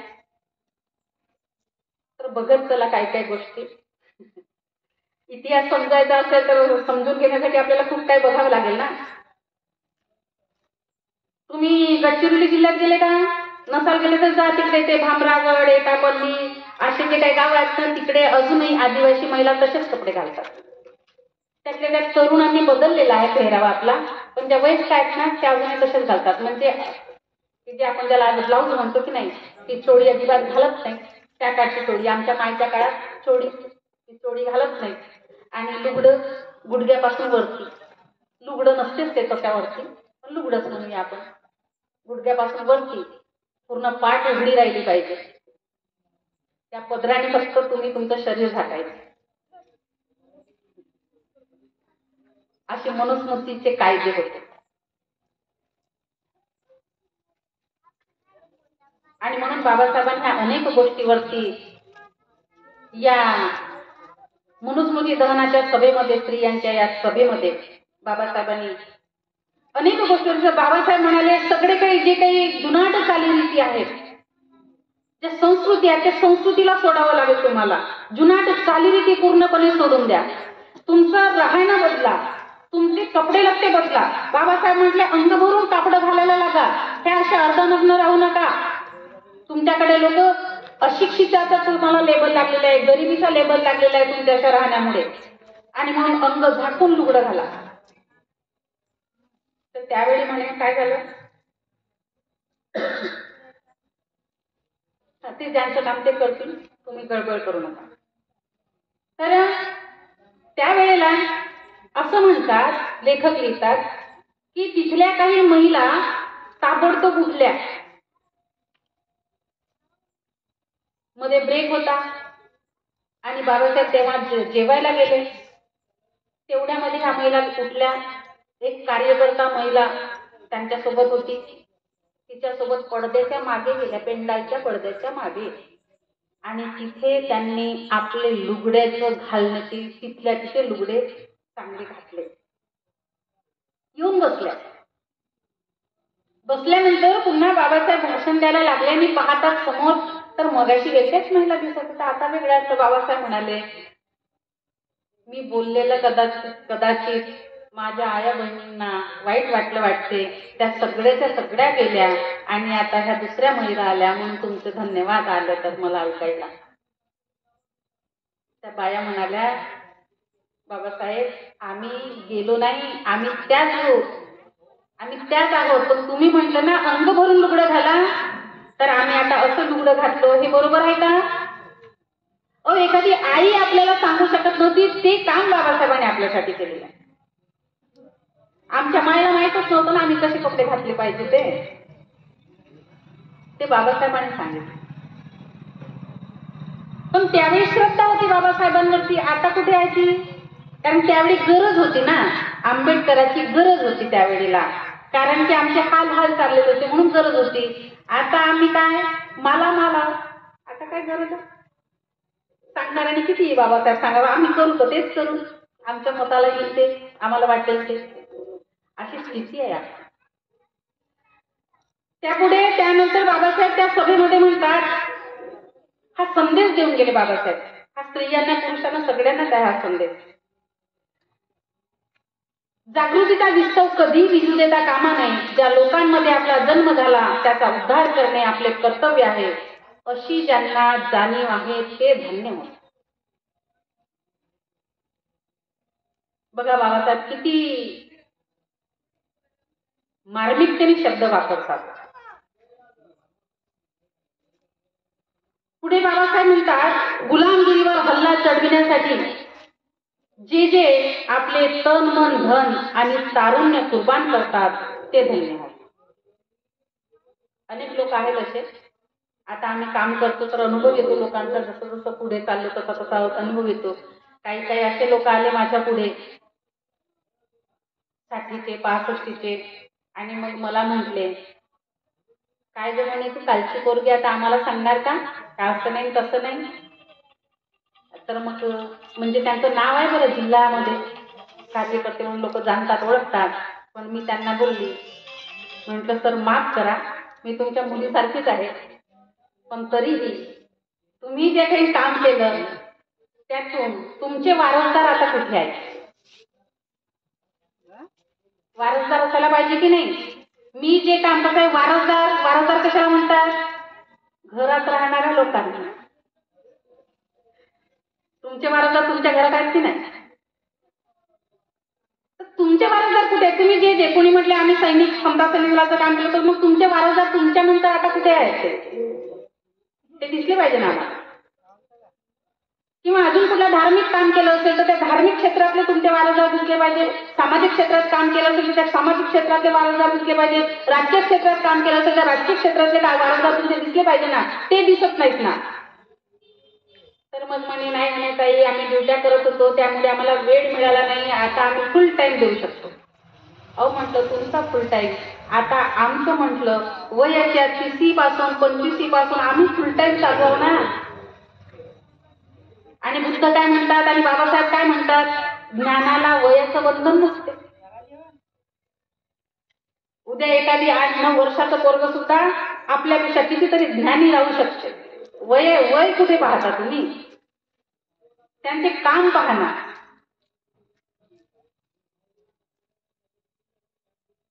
आणि म्हणून बाबासाहेब म्हणतात, गुलामगिरीवर हल्ला चढविण्यासाठी जे आपले तन मन धन आणि तारुण्य कुर्बान करतात ते धन्य होत.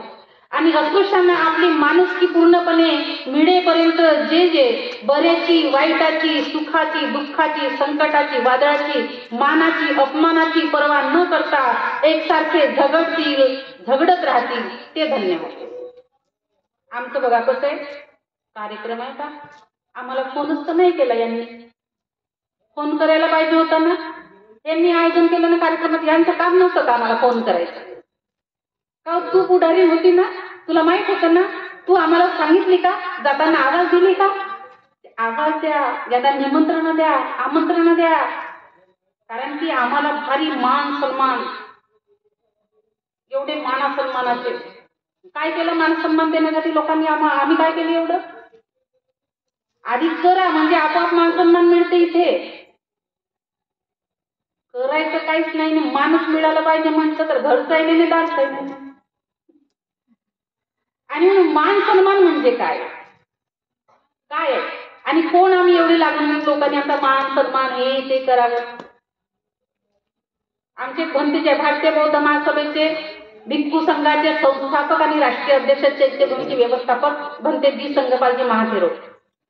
ते बाकीच्यांना कुणाला म्हणतात की नाही ते माहित नाही, पण मला प्रत्येक वेळी म्हणतात जेव्हा जेव्हा त्यांच्या शिबिरात मी असे तेव्हा तेव्हा ताई एक फुल तुमच्या हातात आला म्हणजे समजायचा एक दगड पायावर पडलेला आहे. यांना पुढं पुढं करतात. एक काही दिवस आम्हाला कधी स्वागताला बोलवत नाही, यांना अगरबत्ती लावायला सांगतात, यांना हार टाकायला सांगतात, यांचं पुढं पुढं राहते. आमचं असते की नाही असं?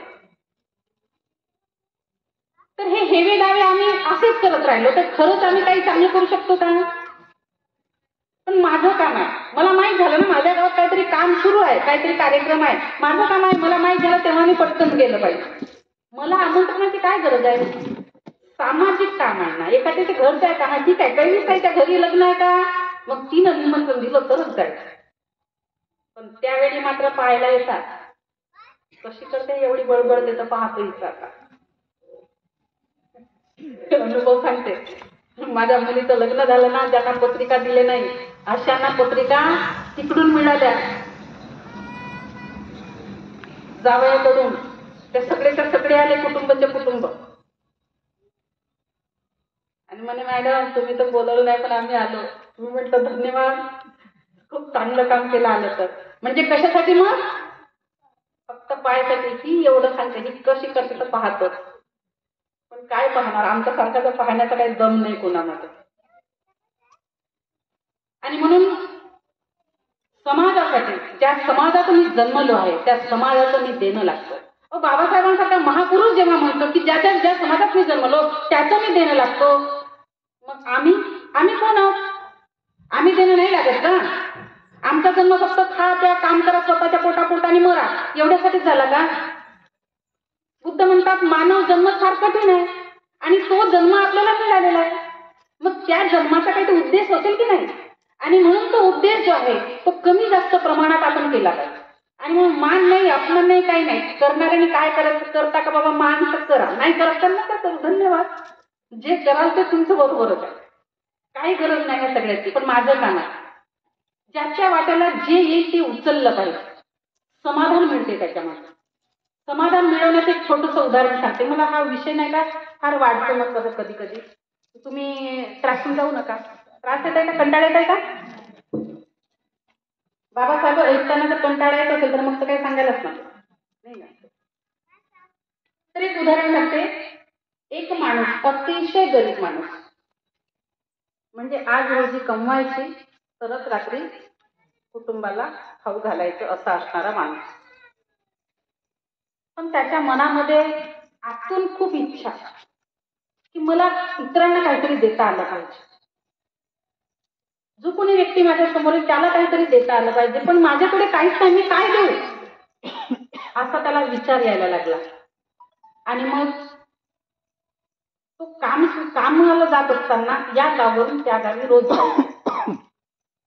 मजूरदार होता, या गावावरून त्या गावी रोज बसने जायचा. तर एक दिवस 4 व्हीलर बस स्टँडवर ठेवली, बसमध्ये चढली आणि चढल्यानंतर गाडी गच्च भरून होती, पण त्या व्यक्तीने उभा झाला, बसायला सीट दिली. धन्यवाद, जागा दिली ना बसायला, किती बरं वाटलं.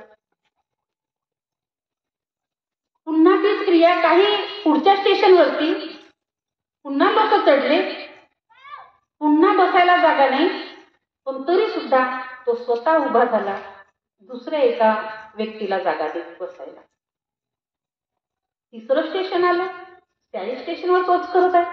चौथं स्टेशन आलं, त्याही स्टेशनवरती तसंच करत आहे. प्रश्न डोकं जरा गरगरायला लागलं. म्हटलं काय झालं बाबा हे, पहिल्यांदा हे चमत्कार पाहत होता आपण. असं उतरल्यानंतर जवळ गेलं. म्हटलं दादा एक प्रश्न विचारू का? विचारा म्हणे. काय आहे विचारायचं? मी फार गरीब माणूस आहो म्हणे, तुम्हाला काही सांगू शकत नाही. अहो म्हटलं तसं नाही, मला एक सांगा. म्हटलं तुम्ही सीटवर बसले असताना प्रत्येकासाठी तुम्ही प्रत्येक स्टॉपवरती स्वतः उभे राहिले, त्यांना सीट देत गेले, असं का केलं तुम्ही? तो म्हणाला माझ्याकडे कुणालाही देण्यासाठी काहीच नाही. मी कुणाला चतकोर भाकर देऊ शकत नाही, कुणाला घासभर अन्न देऊ शकत नाही, कुणाला 4 पैशाची मदत करू शकत नाही, पण मला काहीतरी द्यायचं आहे ना लोकांना. आणि म्हणून कमीत कमी मी उभं राहण्याची, तासनतास उभं राहण्याची मला सवयच आहे. काम करतो ना दिवसभर उन्हात आणणार, त्यामुळे मला ही सवय आहे. आणि म्हणून ही सीट देऊन मी माझं समाधान मिळवलं. किती सोपं आहे ना. आणि म्हणून बाई मी काय करू शकते, मी काय करू शकते, मी काय देऊ शकते, खूप काही आपल्याकडे देण्यासारखं. फक्त आतून इच्छा पाहिजे की मला द्यायचं आहे. आणि जिथे इच्छा असेल तिथे मार्ग असे आपोआप पुढे येतात. आणि म्हणून हे जे काही आपल्या हापसामध्ये सगळीकडे आहे, आमच्या एका गावची गोष्ट नाही आहे. मी आता अख्खा महाराष्ट्र फिरत आहे. महाराष्ट्र नव्हे तर मध्य प्रदेश, उत्तर प्रदेश, अगदी आंध्र प्रदेश, तेलंगणा, छत्तीसगड, सगळीकडे फिरते. आणि सगळीकडे आमचं असं, त्याला असं त्याला तसं, आम्हाला काहीच नाही. यालाच पद देतात, आम्हाला पदच नाही. पदासाठी भांडणं, खुर्चीसाठी भांडणं, हारा फुलासाठी भांडणं. एवढंच नाही, कार्यक्रम झाल्यानंतर दऱ्या कोणी उचलायच्या रोज? कोणी उचलायच्या? आमच्याकडे आम्ही उचलल्या पाहिजे ना. एखाद्या तरी दिवशी आम्ही बसतो ना, उचलल्या पाहिजे की नाही? पण नाही उचलतील ना, आहेत ना मंडळाचे, नाही का? यांचं काय काम आहे? सदस्यांचं उचलावं त्यांनी, खुर्च्या लावून नाही द्यावा, त्यांनीच उचलाव्या. आमचं काम काय आहे? यायचं बसायचं.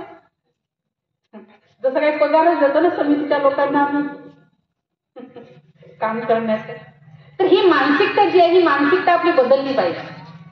आणि म्हणून बाबासाहेब आपल्या प्रत्येक भाषणामध्ये लोकांच्या मनावरती परिणाम होईल असं बोलत होते. पण आता तसं बोलण्यासाठी काही बाबासाहेब नाहीत ना,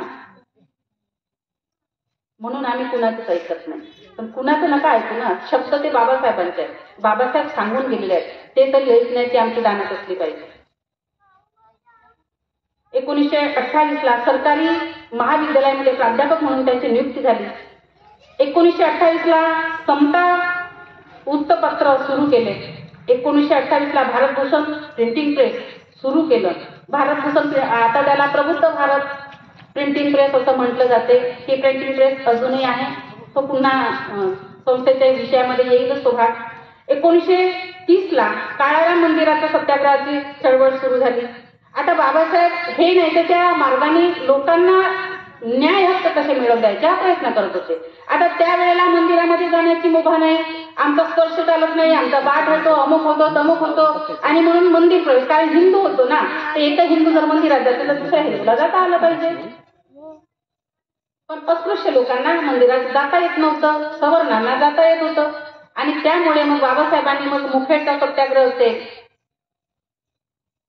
काळारामाचा सत्याग्रह असेल, हे सत्याग्रह उभे केले. 1930ला बघा, काळारामाचा सत्याग्रह तब्बल 5 वर्ष चालला.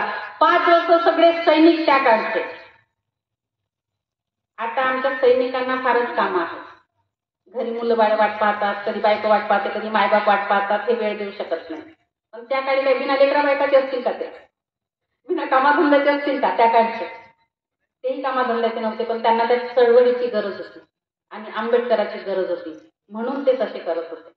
आता गरज दिसत नाही आणि म्हणून आम्ही स्वस्थ झालो, घरामध्ये शांत राहायचं ठरवलं. 5 वर्ष, तब्बल 5 वर्ष काळारामाच्या सत्याग्रहासाठी 5 वर्ष सतत पहारा दिला त्या लोकांनी. साधी गोष्ट आहे का 5 वर्ष म्हणजे? पण तरीही रामाने काही दरवाजा उघडला नाही. अस्पृश्यांच्या पुढे काही दर्शन द्यायला राम आला नाही बिचारा, त्याचेही धन्यवाद. बाबासाहेबांनी ठरवलं की इथून पुढे मंदिर सत्याग्रह बंद. काही ह्याच्यातून साध्य होणे नाही. आता जाऊ शकता तुम्ही, काळाराम पाहू शकता. मी गेली, पाहून आली. सत्याग्रहासाठी बाबासाहेबांनी निवडलेलं मंदिर कसं आहे, काय आहे, पाहायला पाहिजे की नाही. 5 वर्ष भांडले, पण तरीही मंदिर खुलं झालं नाही. त्यामध्ये काही पहलवान होते, पहलवान सैनिक. त्यांनी जानवं घालून, तो जो रामाचा रथ होता ना, तो रथ ओढण्यासाठी जानवं घालून बसले होते आज, जबरदस्त. पण नंतर लोकांना कळलं की हे अकृष्य आहेत जानवं घातलेले. त्यांना तिथून हाकललं, मारहाण पण झाली. म्हणून आदर्श शिंदे म्हणतात, गोदातीरी पडला जरी लढला सैनिक माझा. असा सैनिक पाहिजे. उघडलाच नाही काळ्या रामाचा दरवाजा. राम बिचारा आपला आत होता बसून. दरवाजा उघडणारे लोक वेगळे होते, पण रामाने चमत्कार करून उघडेल दरवाजा वाट पाहत होते, पण रामाने काही चमत्कार केला नाही आणि दरवाजा काही उघडला नाही. आणि म्हणून तुम्हाला थोडस जरा ऊर्जा मिळाली पाहिजे ना, बसून बसून ऐकून एकसारखं. तर म्हणून हा गाणं थोडंसं पुढे नाही आपण.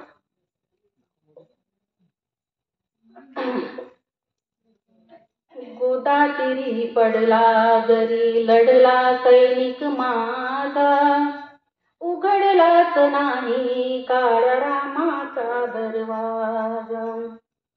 कानाची कवाडे ती बंद करून ठेवलेली होती सगळ्यांनी, राखण करणाऱ्यांनी आणि त्या देवांनी पण.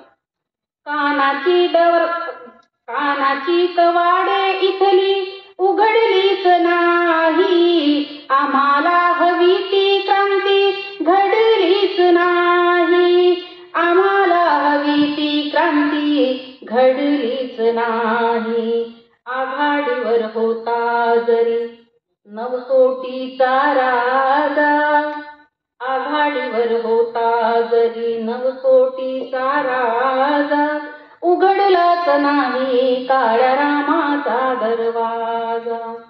आणि म्हणून चौदार तळप, पाणी नाही माणसाला, पाण्या वाचून तळमळणारी माणसं. माणसास पाणी पाजा, माणसास पाणी, निनादत होती सारी भीमाचीच वाणी. माणसास पाणी पाजा, माणसास पाणी, निनादत होती सारी भीमाचीच वाणी, निनादत होती सारी भीमाचीच वाणी. इतिहास होता चवदार तळ्याचा ताजा, इतिहास होता चवदार तळ्याचा ताजा, उघडलाच नाही काळ्या रामाचा दरवाजा. म्हणून 5 वर्ष राहिले. दार उघड रामा, दार उघड रामा, पंढरीचा चोखा मेळा आला तुझ्या दामा. दार उघड रामा, दार उघड रामा, पंढरीचा चोखा मेळा आला तुझ्या धामा, पंढरीचा चोखा मेळा आला तुझ्या धामा.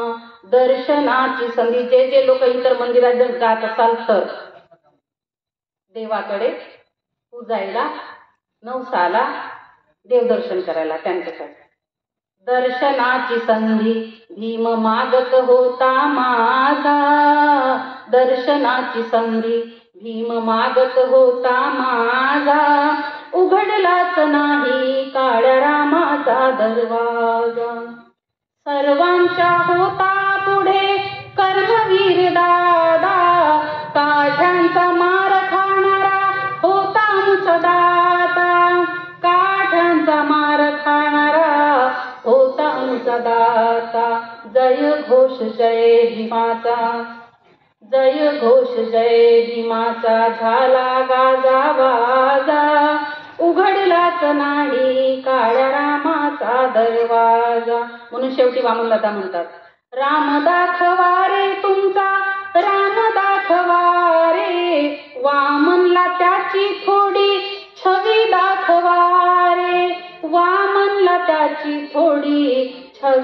थवारे. बोलले पुजारी, तरी सुद्धा बोलले पुजारी, धेड ज्ञानो दादा, उघडलाच नाही काळ्या रामाचा दरवाजा. तरी अजूनही जातात मंदिरांकडे आमचे लोक. काळामागून काळ जाते, पण माणसाची वृत्ती काही बदलत नाही. स्वतःच्या मनगटावर विश्वास नाही, स्वतःच्या बुद्धीवर विश्वास नाही, असे सगळेच मिंदे लोक अजूनही देव करत आहेत. आणि म्हणून तुमच्यापैकी जर कोणी असाल तर स्वतःला आताच सुधारून घ्या. काळ बदलत चाललाय, बदलत्या काळामध्ये तुमचा टिकाव लागणार नाही. 1930 ला गोलमेज परिषदेमध्ये उपस्थित राहून अस्पृश्याच्या प्रश्नावरती भाषण केलं बाबासाहेबांनी. त्यावेळेला पंचम जाट सारखा माणूस सुद्धा बाबासाहेबांचं वक्तव्य ऐकून थरथर कापत होता. ते रौद्र रूप हा शब्द जो भीमस्मरणामध्ये आले ना, भीमस्तुतीमध्ये, तर लोक काही म्हणतात की बाबासाहेब काय 11 रूप होतं का बाबासाहेबांचं. अरे रौद्र रूप या शब्दाचा अर्थ काय लावायचा, कशाला लावायचा. 11 रूप असणाऱ्या लोकांना कोणत्या लोकांचे 11 रूप असतात. माणसांचे सगळी माणसासारखेच असतात. पण ज्यावेळी ते बोलायला लागत होते त्यावेळी सगळ्यांना मंद करून टाकत होते. त्यांच्या आवाजामध्ये, त्यांच्या चेहऱ्यामध्ये असणारे जे भाव होते ते थक्क करून सोडत होते त्यांना, आणि त्यांच्यासमोर बोलू शकत नव्हते कोणी. आणि त्या गोष्टीला म्हटलेलं आहे की रौद्र रूप. पण आम्ही काहीतरी अर्थाला अनर्थ जोडतो आणि आपलं खरं कसं करायचं यासाठी करतो. त्यानंतर जनता साप्ताहिक सुरू केले 1930 ला. 1932 ला पुणे करार झाला. हा पुणे करार म्हणजे आज रोजी ज्याला आपण म्हणूया ओबीसींच्या हक्कांसाठीचा असणारा हा पुणे करार.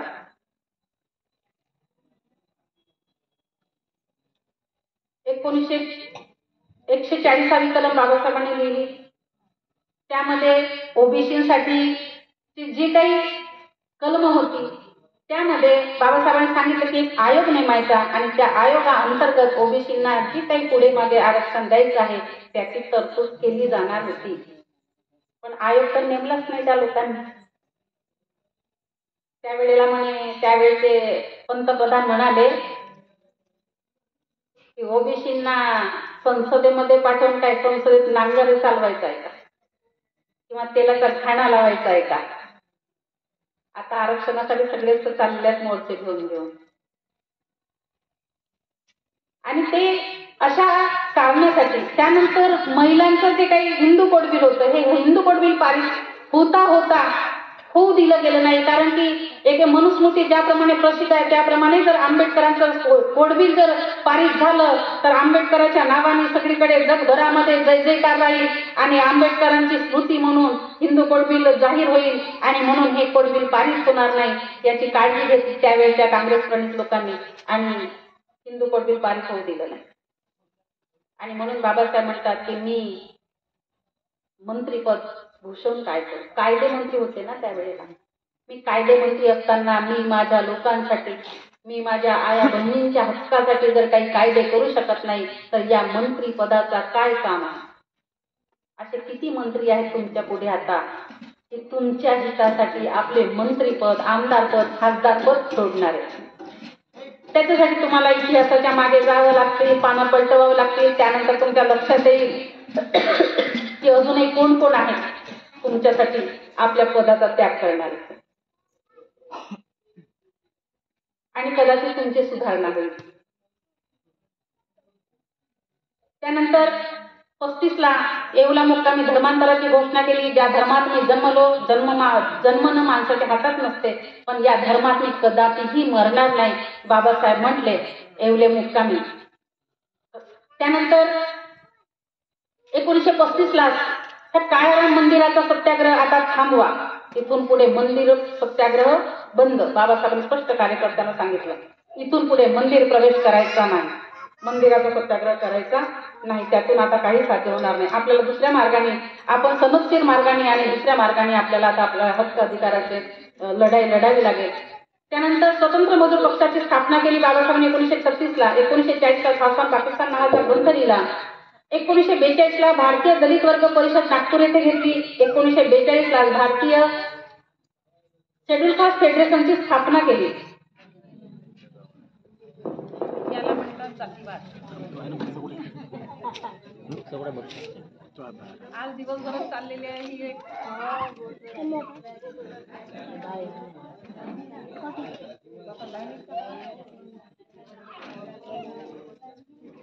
त्यानंतर त्याला शांत राहा, हिची वाट पाहिलं तर आपलं अजून गाडं जरा ताप आहे आणि म्हणून तिची वाट पाहायची नाही. 1942ला महिलांची परिषद घेतली बाबासाहेबांनी नागपूर मुक्कामी. या परिषदेमध्ये महिलांना बाबासाहेबांनी काय संदेश दिला तो आपला एक विषयच आहे. त्या विषयामध्ये आपण बघूया. 1942ला व्हाईसरायच्या कार्यकारी मंत्रिमंडळामध्ये मजूर मंत्री म्हणून त्यांची निवड झाली. 1945ला पीपल्स एज्युकेशन सोसायटीची स्थापना केली. 1946ला सिद्धार्थ महाविद्यालयाची स्थापना केली. 1947ला हा देश स्वतंत्र झाला आणि या स्वतंत्र देशाचं संविधान लिहिण्याची चळवळ सुरू झाली आणि त्यावेळेला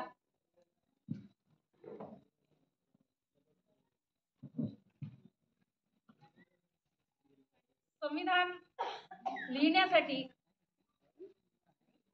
समित्या नेमल्या जात होत्या.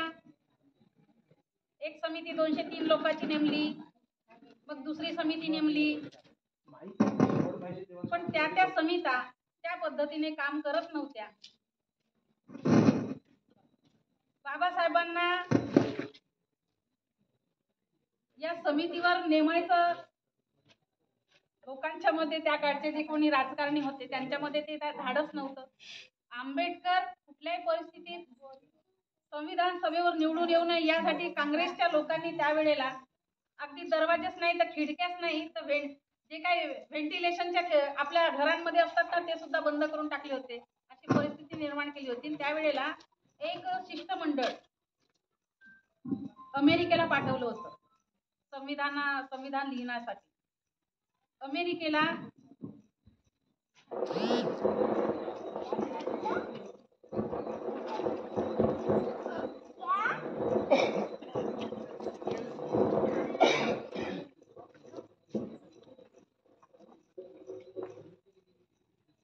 त्या शिष्टमंडळामध्ये अमेरिकेला शिष्टमंडळ गेलं आणि त्या शिष्टमंडळाच्या मला आता नाव आठवत नाहीये. त्यांच्याकडे गेल्यानंतर त्यांनी सांगितलं की तुमच्या भारतामध्ये 4 बॅरिस्टर आहेत. त्या 4ही बॅरिस्टरांना आधी विचारा, जर ते तुमचं संविधान लिहायला नाही म्हणतील तर मी लिहून देणार. कारण ते कंत्राट पद्धतीने घटना लिहून देण्याचं, वेगवेगळ्या देशाच्या घटना लिहून देण्याचं काम करत होते.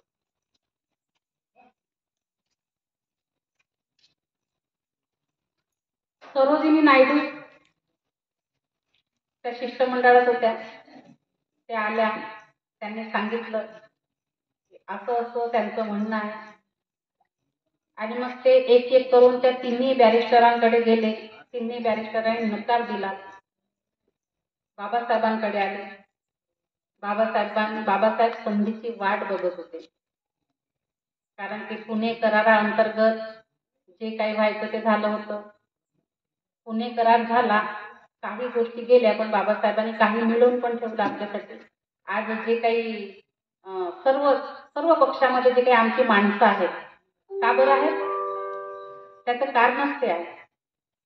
त्या पुणे कराराच्या माध्यमातून जे काही आरक्षित सीटा ज्या मिळालेल्या आहेत, आरक्षण मिळालेलं आहे, त्यामुळे जेव्हा त्या जातीचं किंवा त्या कॅटेगरीचं आरक्षण असते तर मग ते कुठल्याही पक्षात असो त्या लोक पाहिजेच असतात त्यांना. आणि त्याच्यासाठी मग आमच्या लोकांना आमच्यातून सोडून आपल्याकडे ओढतात आणि आमचे लोक जातात. गेले तर चांगलीच गोष्ट आहे, पण गेल्यानंतर आपल्या लोकांचं हित कशात आहे त्याचं काम केलं पाहिजे, नाही का? आरक्षण आहे, गेले आरक्षणाच्या सीटा घेऊन तर चांगलंच आहे ना, चांगलं आहे. पण गेल्यानंतर आपल्या जनतेच्या हिताचं काम करा ना, त्यासाठी दिलेलं आहे ना ते सगळं. पण तसं करत नाही. आणि बाबासाहेब त्या संधीची वाट पाहत होते. ती संधी त्यांना चालून आली. त्यांनी होकार दिला. बाबासाहेबांनी संविधान लिहून काढलं. आता या विषयावर जर बोलत बसले तर बाकीचं पुन्हा राहील, म्हणून मी या विषयावर बोलत नाही. आपण कार्यक्रम लावत चला, त्या त्या कार्यक्रमाच्या संदर्भामध्ये आता 26 नोव्हेंबर येईल, 26 नोव्हेंबरला लावा आणि संविधानावरती भाषण देणारी लोक बोलवा. त्यानंतर आज रोजी बाबासाहेबांनी घटना लिहिल्या, किती दिवस लागले, किती वर्ष लागले, सगळ्यांना सगळं माहित आहे. आता सध्या बऱ्याचशा गोष्टी सांगण्याची गरज राहिली नाही. आता म्हणजे भारतीय बौद्ध महासभेचं हे श्रेय आहे असं मी तर ठामपणे म्हणते. कारण की 2004 पर्यंत म्हणजे माझा जो काही अभ्यास आहे समाजामध्ये, 2004 पर्यंत रमाईची जयंती करत होते का कोणी? आता गावागावात रमाईची जयंती होत आहे. सम्राट अशोक फारच क्वचित जे कोणी फार अभ्यासक कार्यकर्ते होते ना त्यांनाच माहित होता. आता प्रत्येकाला सम्राट अशोक माहित झालेले. 22 प्रतिज्ञा कुठल्याच विहारात दिसत नव्हत्या. आता बहुतांशी विहारांमध्ये 22 प्रतिज्ञेचे चार्ट तयार केलेले आहेत. आज गावागावामध्ये महापुरुषाच्या जयंत्या अगदी गाडगे महाराजापासून तर शिवाजी महाराजापर्यंत, अहिल्याबाई होळकर पासून तर माझी जाऊपर्यंत सगळ्यांच्या जयंत्या पुण्यतिथ्या होत आहेत. त्याचं कारण आहे भारतीय बौद्ध महासभेच्या प्रचारांतर्गत जे लोन लोकांना भीमा कोरेगावच माहित नव्हतं. सुरुवातीच्या काळात आम्ही जेव्हा चंद्रपुरातून चळवळ सुरू केली 2004 मध्ये भारतीय बौद्ध महासभेची, भीमा कोरेगाव कोणालाच माहित नव्हतं. नंतर भारतीय बौद्ध महासभेचा प्रचार सुरू झाला, हळूहळू लोकांना माहीत झालं आणि जे काही राहिले होते ना, आता हे झालं ना, मग काय भीमा कोरेगावचा, तेव्हा आता जगभर सगळ्यांना घराघरापर्यंत पोहोचला भीमा कोरेगाव. म्हणजे काही वाईट गोष्टीतून काही चांगले पण घडत असते, नाही का? त्यानंतर 1948 ला डॉक्टर शारदा कबीर यांच्याशी त्यांचा पूर्णविवाह झाला. 1950 ला कोलंबो विश्व बौद्ध परिषदेमध्ये ते उपस्थित झाले. 1951 ला हिंदू कोड बिल व ओबीसी मागासवर्गीयांच्या आरक्षणासंदर्भात मंत्रिपदाचा राजीनामा दिला. 1952 ला डॉक्टर ऑफ लॉ ही पदवी त्यांना बहाल करण्यात आली. 1953 ला डॉक्टर ऑफ लिटरेचर ही पदवी त्यांना बहाल करण्यात आली. 1954 ला बुद्धिस्ट सोसायटी ऑफ इंडियाची स्थापना केली. 18 मे 1954 ला द बुद्धिस्ट सोसायटी ऑफ इंडियाची स्थापना केली. 4 मे 1955 ला द बुद्धिस्ट सोसायटी ऑफ इंडियाचं रजिस्ट्रेशन केलं. 4 फेब्रुवारी 1956 ला जनता याचं रूपांतर प्रबुद्ध भारतात केलं. जे जनता नावाचं पक्षी काढलं, तर बाबासाहेबांनी पत्रक जे काढले बघा, सर्वप्रथम मूक नायकानंतर बहिष्कृत भारत, नंतर जनता, समता, नंतर प्रबुद्ध भारत. जनताचं नंतर प्रबुद्ध भारतामध्ये रूपांतर केलं.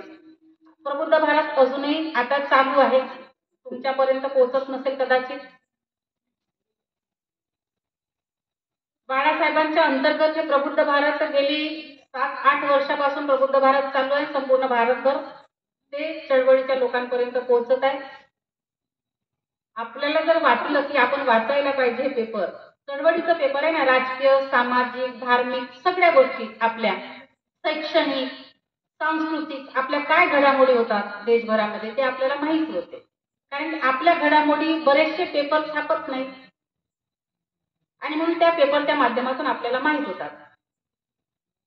तर प्रबुद्ध भारत हे पेपर अजूनही चालू आहे. त्यानंतर 1956 ला नागपूरच्या भूमीवरती बाबासाहेबांनी बुद्धिस्ट सोसायटी ऑफ इंडियाच्या माध्यमातून आपण म्हणतो 5 लाख लोकांना बौद्ध धम्माची दीक्षा दिली. तर ते 5 लाख नव्हते, ते जास्त होते लोक, कदाचित 7 ते 9 लाख लोक असावेत. पण 5 लाख हा आकडा कागदोपत्री आहे. भारतीय बौद्ध महासभेच्या सभासद पावत्या ज्या फाडल्या गेल्या होत्या त्या 5 लाख लोकांच्या सापडल्या, त्यामुळे हा 5 लाख आकडा गृहीत धरला आहे. लोक त्यापेक्षा जास्त होते. त्यानंतर 1956 ला चंद्रपूरला सुद्धा बाबासाहेबांनी 16 ऑक्टोबरला बौद्ध धर्माची दीक्षा दिली. आणि हे सगळं काम करत असताना बाबासाहेबांनी प्रत्येक क्षेत्रामध्ये काम केलेलं आहे. असं कुठलंही क्षेत्र नाही की त्या क्षेत्राचं त्यांनी काम केलेलं आहे. राजकीय क्षेत्रात काम केलेलं आहे, सामाजिक क्षेत्रात काम केलेलं आहे, धार्मिक क्षेत्रात काम केलेलं आहे. कामगारांसाठी काम केलेलं आहे, मजूरदारांसाठी काम केलेलं आहे, शेतकऱ्यांसाठी काम केलेलं आहे, शेतमजुरांसाठी काम केलेलं आहे, बिडी कामगारांसाठी, खाण कामगारांसाठी, स्त्रियांसाठी, तळागाळातील प्रत्येक व्यक्तीसाठी बाबासाहेबांनी काम केलेलं आहे. पण शिक्का काय लावलेला आहे? अजूनही काही काही ठिकाणी आमचे लोक घोषणा देताना म्हणतात, बाबासाहेब कोण थे? दलितों के राजा थे. बाबासाहेब दलिताचे नव्हते, या भारताचे होते. आणि कमीत कमी बहुजनाचे तरी म्हणायचं काय तर, कारण की बुद्धाचा वारसा घेऊन पुढे गेले ना बाबासाहेब. बहुजन हिताय, बहुजन सुखाय, लोकानुकंपाय, अर्थाय, हिताय, सुखाय. पण आम्ही दलितांचेच म्हणतो अजूनही. तर बाबासाहेबांना असं प्रगल्भता मिळू नये, कदाचित संकुचित करावं अशी वृत्ती ज्या कोणाची असेल त्या काळात, त्या लोकांनी कदाचित ते सोडलं असेल बिंदू आमच्यात. आम्हाला ते कळलं नाही, आम्ही म्हणत राहिलो बाबासाहेब कोण थे? दलितों के राजा. बाबासाहेब दलिताचेच नाहीत, या देशातील प्रत्येक माणसाचे आणि या शोषित पीडित जनतेसाठी राबणारे, आईसारखं विचार करणारे बाबासाहेब. समाजशास्त्र, राज्यशास्त्र, अर्थशास्त्र, नीतिशास्त्र, विधितज्ञ, अर्थतज्ञ, घटनातज्ञ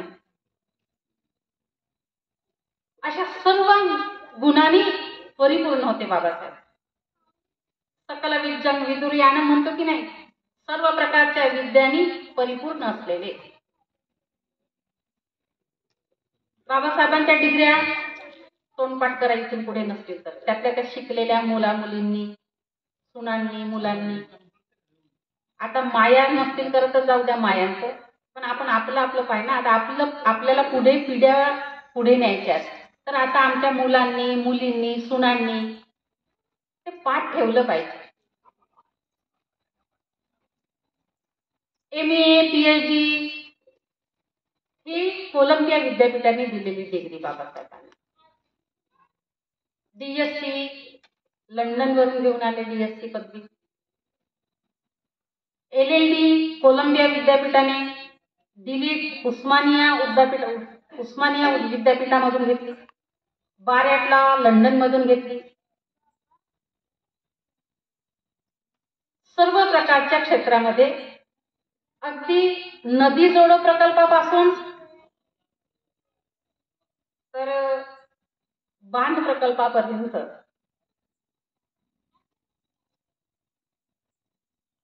शेतकऱ्यांनी शेती कशा पद्धतीने पुढच्या काळात करावी इथपासून विचार केला.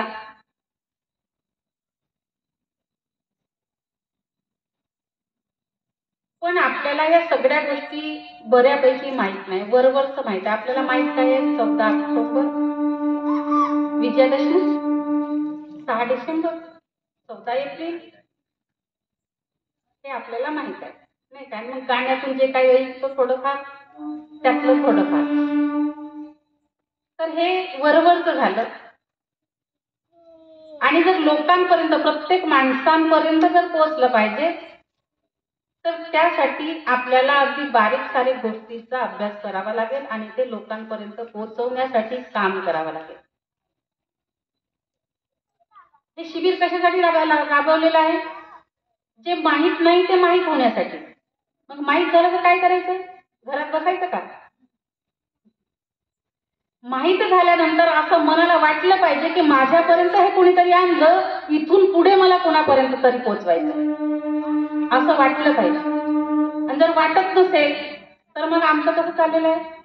मेंढर माहित आहे का? बोलू नये पण कधी कधी बोलावं लागतं. काय करणार? शब्द सापडत नाही तर मग बोलून घ्यायचं. नाराज व्हायची काही गरज नाही का? बाबासाहेब म्हणाले, माणसाला राग जो आहे तो 2 प्रकारचा असतो, एक द्वेषमूलक आणि एक रागमूलक. तर द्वेषमूलक राग कुणाचाही करू नका, कुणाचाही नाही. मग माझ्या जातीचा की माझ्या धर्माचा की माझ्या प्रांताचा की माझ्या राज्याचा की माझ्या शेजारचा कुणाचाच नाही, कारण माणसं आहेत ते. द्वेष करू नका एका माणसाने दुसऱ्या माणसाचा. राग करू शकता, कारण की राग केला तर त्यांच्या त्या चुका काढाल आणि त्या चुका दुरुस्त होण्यासाठी त्यांच्याकडे लक्ष द्या. म्हणून राग आला पाहिजे. आईला राग येतो की नाही आपल्या मुलाचा? काही चुकलं की राग येतो की नाही आईला? ते आहे प्रेम मूलक राग. बाबासाहेब हा राग करत होते, सतत करत होते. अहो बाबासाहेब म्हणतात, ज्या तमाशामध्ये नाचणाऱ्या बायका, त्या वेश्यावृत्तीचं काम करणाऱ्या बायकांना भाषण देताना परिषदेमध्ये, की तुम्ही अशा प्रकारचे व्यवसाय करता आणि तुमच्या पोटी जन्मलेल्या बाळांना लोक तुच्छ लेखतात, घाणेरड्या नजरेने बघतात, आणि असं जीवन जगण्यापेक्षा अशा बाळांना जन्म देण्यापेक्षा गर्भात आपली बाळं मरू द्या, मारा. म्हणून म्हणतात आईचा दर्जा का मिळालेला आहे बाबासाहेबांना? त्यासाठीच मिळालेला. आणि म्हणून बाबासाहेबांनी हे सगळं कार्य करत असताना 9 भाषाचं ज्ञान होतं बाबासाहेबांना. 34 ग्रंथ लिहिले. काळ किती होता बघा ना, कॅलेंडर तुमच्या घरात असतील की नाही? जय भीम, बोधिसत्व, धम्मयान, रमाई, असे अनेक प्रकारचे कॅलेंडर निघालेले आहेत. आता सगळे लोक आपापले व्यवसाय करतात. चांगली गोष्ट आहे, व्यवसाय करतात, तर वाईट काही. आणि रोजच्या दिवसाचे बाबासाहेबांचं कार्य पहा, प्रत्येक दिवसाचं. आणि ह्या एवढ्या व्यस्ततेमध्ये त्यांनी 34 ग्रंथ लिहिले. त्यातले तुम्ही किती वाचले? बुद्ध आणि धम्म अजून पूर्ण व्हायचा. मागच्या वर्षी वाचला का? पूर्ण वाचला. तरी यावर्षी प्रश्न विचारले तर येत काहीच नाही. म्हणजे मला काय सांगायचं हे लक्षात घ्या. अशा 7 वर्ष कंटिन्यू ग्रंथ वाचणाऱ्या एका कॉलनीमध्ये मला वर्षा वाचला मालिकेचा विषय दिला. आता कॉलनी म्हणते की हाय फाय लोक राहतात बाबा कॉलनी. आता आपण कसे गावखेड्यातले लोक. आता त्या कॉलनीमध्ये एका टेरिस वरती कार्यक्रम ठेवला त्यांनी आणि तिथे माझा विषय. तर ते मॅडम म्हणाले, अध्यक्ष मॅडम म्हणे, मॅडम आज विषय कोणता आहे? मी म्हटलं सिद्धार्थाचा ग्रोथ त्याग. यामध्ये काय सांगणार हा म्हणे? मी म्हटलं काय नाही, म्हटलं बुद्ध आणि धम्मातलाच विषय आहे म्हटलं. मॅडम म्हणे आम्ही 7 वर्ष झाले म्हणे, आम्ही 7 वेळा बुद्ध आणि धम्मा वाचला म्हणे. आता मी जरा म्हटलं घाबरली थोडीशी. म्हटलं यांनी 7 वेळा वाचला, मी एकच वेळ वाचलेला आहे. प्रश्न आहे की नाही, 7 वेळा वाचणार आहे कुठं, 1 वेळा वाचणार कुठं? पण मी म्हटलं ताई बघा कसं आहे म्हटलं, आता मी एवढ्या लांबून आली म्हटलं, 8 किलोमीटर माझं घर आहे तुमच्या घरापासून, आणि मी आता एवढ्या सायंकाळी 7 वाजता मी एकटी आलेली आहे. आता म्हटलं तुम्हाला माहित आहे म्हणून मी परत जायचं का? आणि म्हणून म्हटलं माझा जो विषय संस्थेने दिला ते काम पूर्ण करणं हे माझं काम आहे. त्याच्यामुळे म्हटलं आता मी काय सांगते तर ऐकून घ्या ना.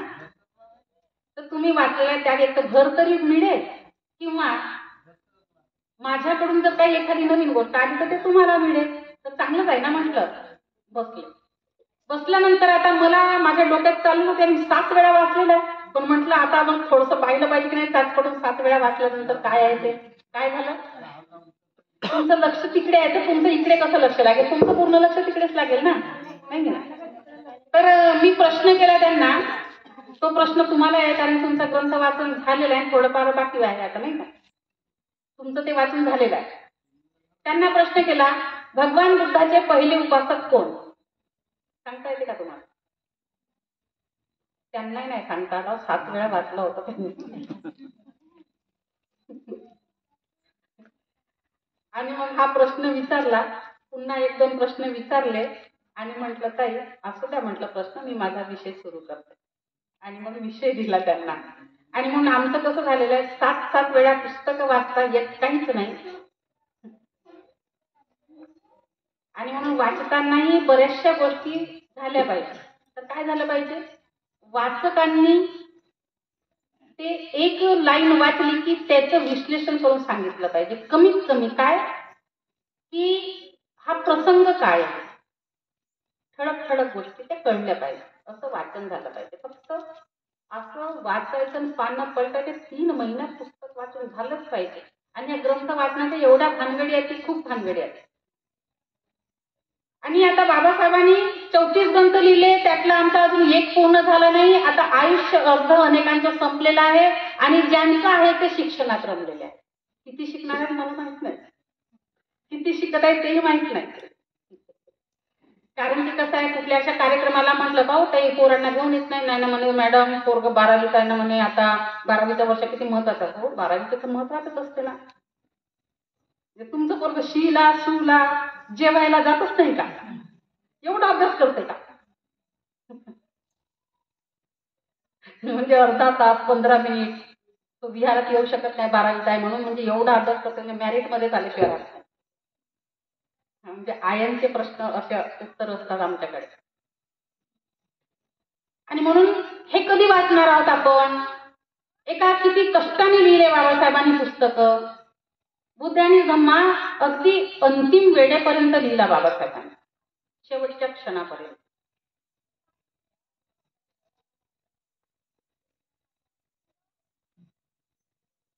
5 डिसेंबरला रात्री लिखाण झालेलं आहे, पण बाबासाहेबांनी काही ग्रंथ मागून घेतले होते गुरुंना. त्यांना त्यातलं काय वाचायचं असेल, काही चाळायचं असेल, काही कागदपत्रांवरती सह्या करायच्या राहिलेल्या होत्या, काही सूचना द्यायच्या राहिलेल्या होत्या, ते सगळं असं घेऊन बसले. बुद्ध आणि धम्माची प्रस्तावना लिहून पूर्ण केली, त्यावरती सही केली. त्या दिवशी सकाळपासूनच बाबासाहेबांना बरं होतं. त्यांचे जे सहकारी होते रतू, त्यांच्याही घरी कोणीतरी बिमार होतं, त्यांनाही बरं नव्हतं. ही गोष्ट बाबासाहेबांना माहित होती. आज रात्र खूप झालेली आहे. म्हणाले रतू तू जा आता. बाबासाहेब तुम्ही काय करणार? तुम्ही आता आराम करा ना. हो मी करतो, तू जा. ते सगळं केलं. पुन्हा प्रत्येक याच्यावरून ते एक नजर फिरवली पुस्तकांवरून. पेन हातातच होती. सकाळी जेव्हा माईसाहेबांनी बघितलं तेव्हा एवढं लिखाण केलं. तो ग्रंथ अजून आमचा वाचन झाला नाही, वाचलं त्यांना समजलं नाही, समजलं त्यांनी कुणालाच सांगितलं नाही. अशी परिस्थिती आहे आमची ग्रंथ वाचण्याची. एकतर अर्ध्या लोकांच्या घरात हे पुस्तक नाही आहे. प्रश्न बघा म्हणजे काय सांगत आहे. अर्ध्या लोकांच्या घरात हे पुस्तक नाही आहे. ज्यांच्या घरात आहे त्यांनी वाचलं नाही, ज्यांनी वाचलं त्यांना समजलं नाही, ज्यांना समजलं त्यांनी कुणालाच सांगितलं नाही. म्हणजे स्थिती आपली बघा, आपण कुठल्या स्थितीत आहोत. 68वा धम्मचक्र प्रवर्तन दिन आपण साजरा करणार आहोत. 68 वर्षाचे बौद्ध आपण. आपली ही स्थिती आहे. त्या काळामध्ये, ज्या काळात बाबासाहेब बुद्धांनी धम्म लिहिला, त्या काळामध्ये त्यांच्या संपूर्ण शरीर साथ देत नव्हतं, एवढ्या व्याधीने ग्रस्त होते बाबासाहेब. वाताचा, संधिवाताचा तेवढाच त्रास होता, शुगर तेवढंच होतं, बीपी तेवढाच होता, आणि लोकांचा ताणतणाव तेवढाच होता, चळवळीचा ताणतणाव तेवढाच होता. पण तरी सुद्धा ते पूर्ण केलं. आणि आमची ही अवस्था आहे की आमची 50शी उलटली तरी आमचं ते वाचून झालं नाही, वाचलं तर त्यातलं काहीच समजलं नाही. ही आमची स्थिती आहे. तरीही 14 एप्रिलला हात एवढा उंच असतो. सगळ्यांचाच राहत असेल बरं, फक्त माझा नाही राहत. मला हात वरत नाही असं करता नाही येत. मी मिरवणुकीत जाते की नाही, मी आपली अशी करते, मी पाहते लोकांकडे काय चाललेलं आहे लोकांना. आणि हात जब तक सूरज चांद रहेगा, पुढे काय कसा कसा राहील सांगा. हा प्रश्न कॉलेजच्या 4 पोरांना उभं ठेवून विचारलं मी. मिरवणुकीत जातो का रे बाबा? म्हटले हो जातात. BA सेकंड इयरला असणारे पोर, आंबेडकर कॉलेजमध्ये शिकणारे. म्हटलं बाबासाहेबांनी लिहिलेल्या 5 ग्रंथाची नावं सांगू शकतो का?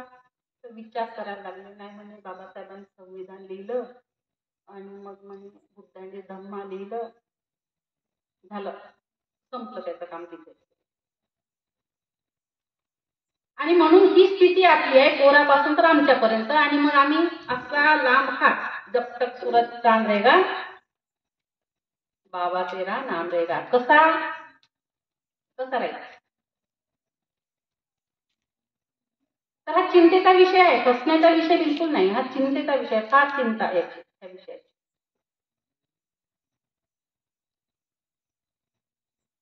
आणि म्हणून चिंता करत बसणार नाही, पण ते पुढं कसं नेता येईल, त्यातून मला बाहेर कसं पडता येईल, यासाठी बाबासाहेब समजून घ्या. फक्त बाबासाहेबांनी माझ्यासाठी असं केलं बाई, बाबासाहेबांनी माझ्यासाठी तसं केलं बाई, काय ते काय म्हणते ते भीमानं माय सोन्यानं भरली ओटी, कुठं आहे दाखवा, दिसते का ते? गाण्यात दिसते, कृतीत तर कुठं दिसत नाही. तसं ते कृतीत दिसलं असतं की नाही. लिहिणाऱ्याने खूप छान लिहिलं बिचाऱ्याने, पण त्याचा उपयोग आम्हाला काहीच नाही ना. आम्ही फक्त डीजेवर वाजलं रे वाजलं की नाचा, धूम सुसाट, अशी आमची स्थिती चालली. आणि म्हणून बाबासाहेब समजून घेतला पाहिजे आणि त्या पद्धतीने कुठेतरी आपली वाटचाल असली पाहिजे. अमेरिकेमध्ये कोलंबिया विद्यापीठात बाबासाहेबांनी ज्या डिग्र्या घेतल्या तर त्यामध्ये त्यांचं 250वा वर्धापन दिन कोलंबिया विद्यापीठाचा साजरा करत असताना त्यांनी त्या कोलंबिया विद्यापीठामध्ये शिकणाऱ्या म्हणजे शिकून गेलेल्या अशा 100 जे महान उच्च विभूषित झालेल्या विद्यार्थ्यांची यादी काढली आणि त्या यादीमध्ये काही वेगळ्या देशाचे राष्ट्रपती होते, काही नोबेल पारितोषिक मिळालेले लोक होते त्या 100 लोकांमध्ये. पण त्या सगळ्यांच्या मध्ये सगळ्यात हुशार, ज्ञानी आणि महान कार्य लोकांसाठी करणारे पहिल्या नंबरवर बाबासाहेब मिळालेले आहेत, नंबर 1 वर. आणि त्या कोलंबिया विद्यापीठामध्ये बाबासाहेबांचा दर्शनी, कोलंबिया विद्यापीठाच्या दर्शनी बाबासाहेबांचा पुतळा उभा केला आणि त्यावरती लिहिलेला आहे सिम्बॉल ऑफ नॉलेज, ज्ञानाचं प्रतीक. तर ते ज्ञानाचं प्रतीक असलेल्या बाबासाहेबांचे फोटो आमच्या सगळ्यांच्या घरात आहेत. ते फोटो कधी आमच्या कामी येतात माहित आहे का? माझ्या मुलाच्या लग्नाच्या दिवशी ते फोटो आमच्या कामी येतात. माझ्या घरात माझ्या नातवाच्या वाढदिवसाला, माझ्या नाताच्या नामकरणाला, मी मेल्यानंतर माझ्या तेरवीला, तोपर्यंत बाबासाहेब आमच्या ना मनात ना ध्यानात. ही स्थिती आहे, ते नाकारू शकत नाही. आणि म्हणून जो बदल व्हायचा होता, बाबासाहेबांना अभिप्रेत असणारा बदल, तो आमच्या दिसत नाही. आणि ज्या दिवशी हा बदल होईल त्या दिवशी मात्र काय म्हणूया की जे कोणी चळवळीचे काम करणारे आहेत, जुनी आहेत, नवीन आहेत, अजून कोणी होतील, ते नक्कीच त्यांचं काय म्हणूया त्यांना सुख मिळेल मरताना. आणि बाबासाहेबांनी हे सगळं काम करताना 5 डिसेंबरच्या रात्री 12च्या नंतर बाबासाहेबांचा कधी जीव गेला हे कुणालाच नाही. सकाळी माईसाहेब आल्या, सवयीप्रमाणे बाबासाहेबांकडे बघतात, बाबासाहेबांना आवाज दिला पण बाबासाहेब हालचाल करत नाही. मग जवळ आल्या आणि पुन्हा हलवून बघतात, नाडी बघितली, डॉक्टर होत्या त्या, त्यामुळे त्यांच्या लक्षात आलं की साहेब. त्यावेळी होत नव्हते, तर तारांनी आणि रेडिओच्या माध्यमातून ही बातमी भारतभर नव्हे तर जगभर गेली. तर त्या काळी लोकांच्या मने जे काही लोक आहेत जुने, आणि जे आम्ही आता लोकांकडे गेल्यानंतर जे जुने लोक सांगतात, अगदी नागपूर कामठी सारख्या शहरात जे जुने लोक होते त्यावेळी, बिडी कामगार, कारखान्यामध्ये बिड्या बांधायला जाणाऱ्या महिला, तर मांडीवरचं लेकरू दुधासाठी रडत असेल तरी बाईला भान नाही त्याचं, कारण की बाबासाहेब गेले. 3 दिवस लोकांच्या घरामध्ये अन्न शिजलं नाही म्हणे, अशी वस्त्यांमध्ये स्थिती होती. का होती ती स्थिती? कारण त्यावेळी बाबासाहेबांची गरज होती. आता आम्हाला यातलं काहीच करायची गरज नाही, कारण की आमच्याकडे कडूबाई म्हटल्याप्रमाणे सोन्यानं भरली होती आणि म्हणून आता आम्हाला कशाची गरज नाही. 6 डिसेंबरचा दिवस जरी आला की नाही, तर आमच्या शेजारच्या बाया ह्या, तुम्ही कशा नसाल तर फारच छान, असाल तर तुम्हाला जमलं पाहिजे. मी सगळीकडेच बोलते हे वाक्य, तुम्हालाच बोलते असं नाही आहे. 6 डिसेंबरचा दिवस त्या रोजच्या सारखंच आपलं काम करत आहेत, स्वयंपाक केला, भांडी कुंडी, जेवण खावण, अमुक तमुक. इथे येऊन पाहतात कोण आले, आले का कोणी? कोणीच नाही दिसत. पुन्हा घरात जायचं, एक काम करायचं, पुन्हा पाहायचं आले का कोणी, कोणीच नाही दिसत, पुन्हा घरात जायचं. असं करता करता हे घराच्या आजूबाजूचे काय करतात, म्हणजे हा दोष नाही आहे, प्रत्यक्षात अनुभव त्या गोष्टी त्या सांगत आहेत.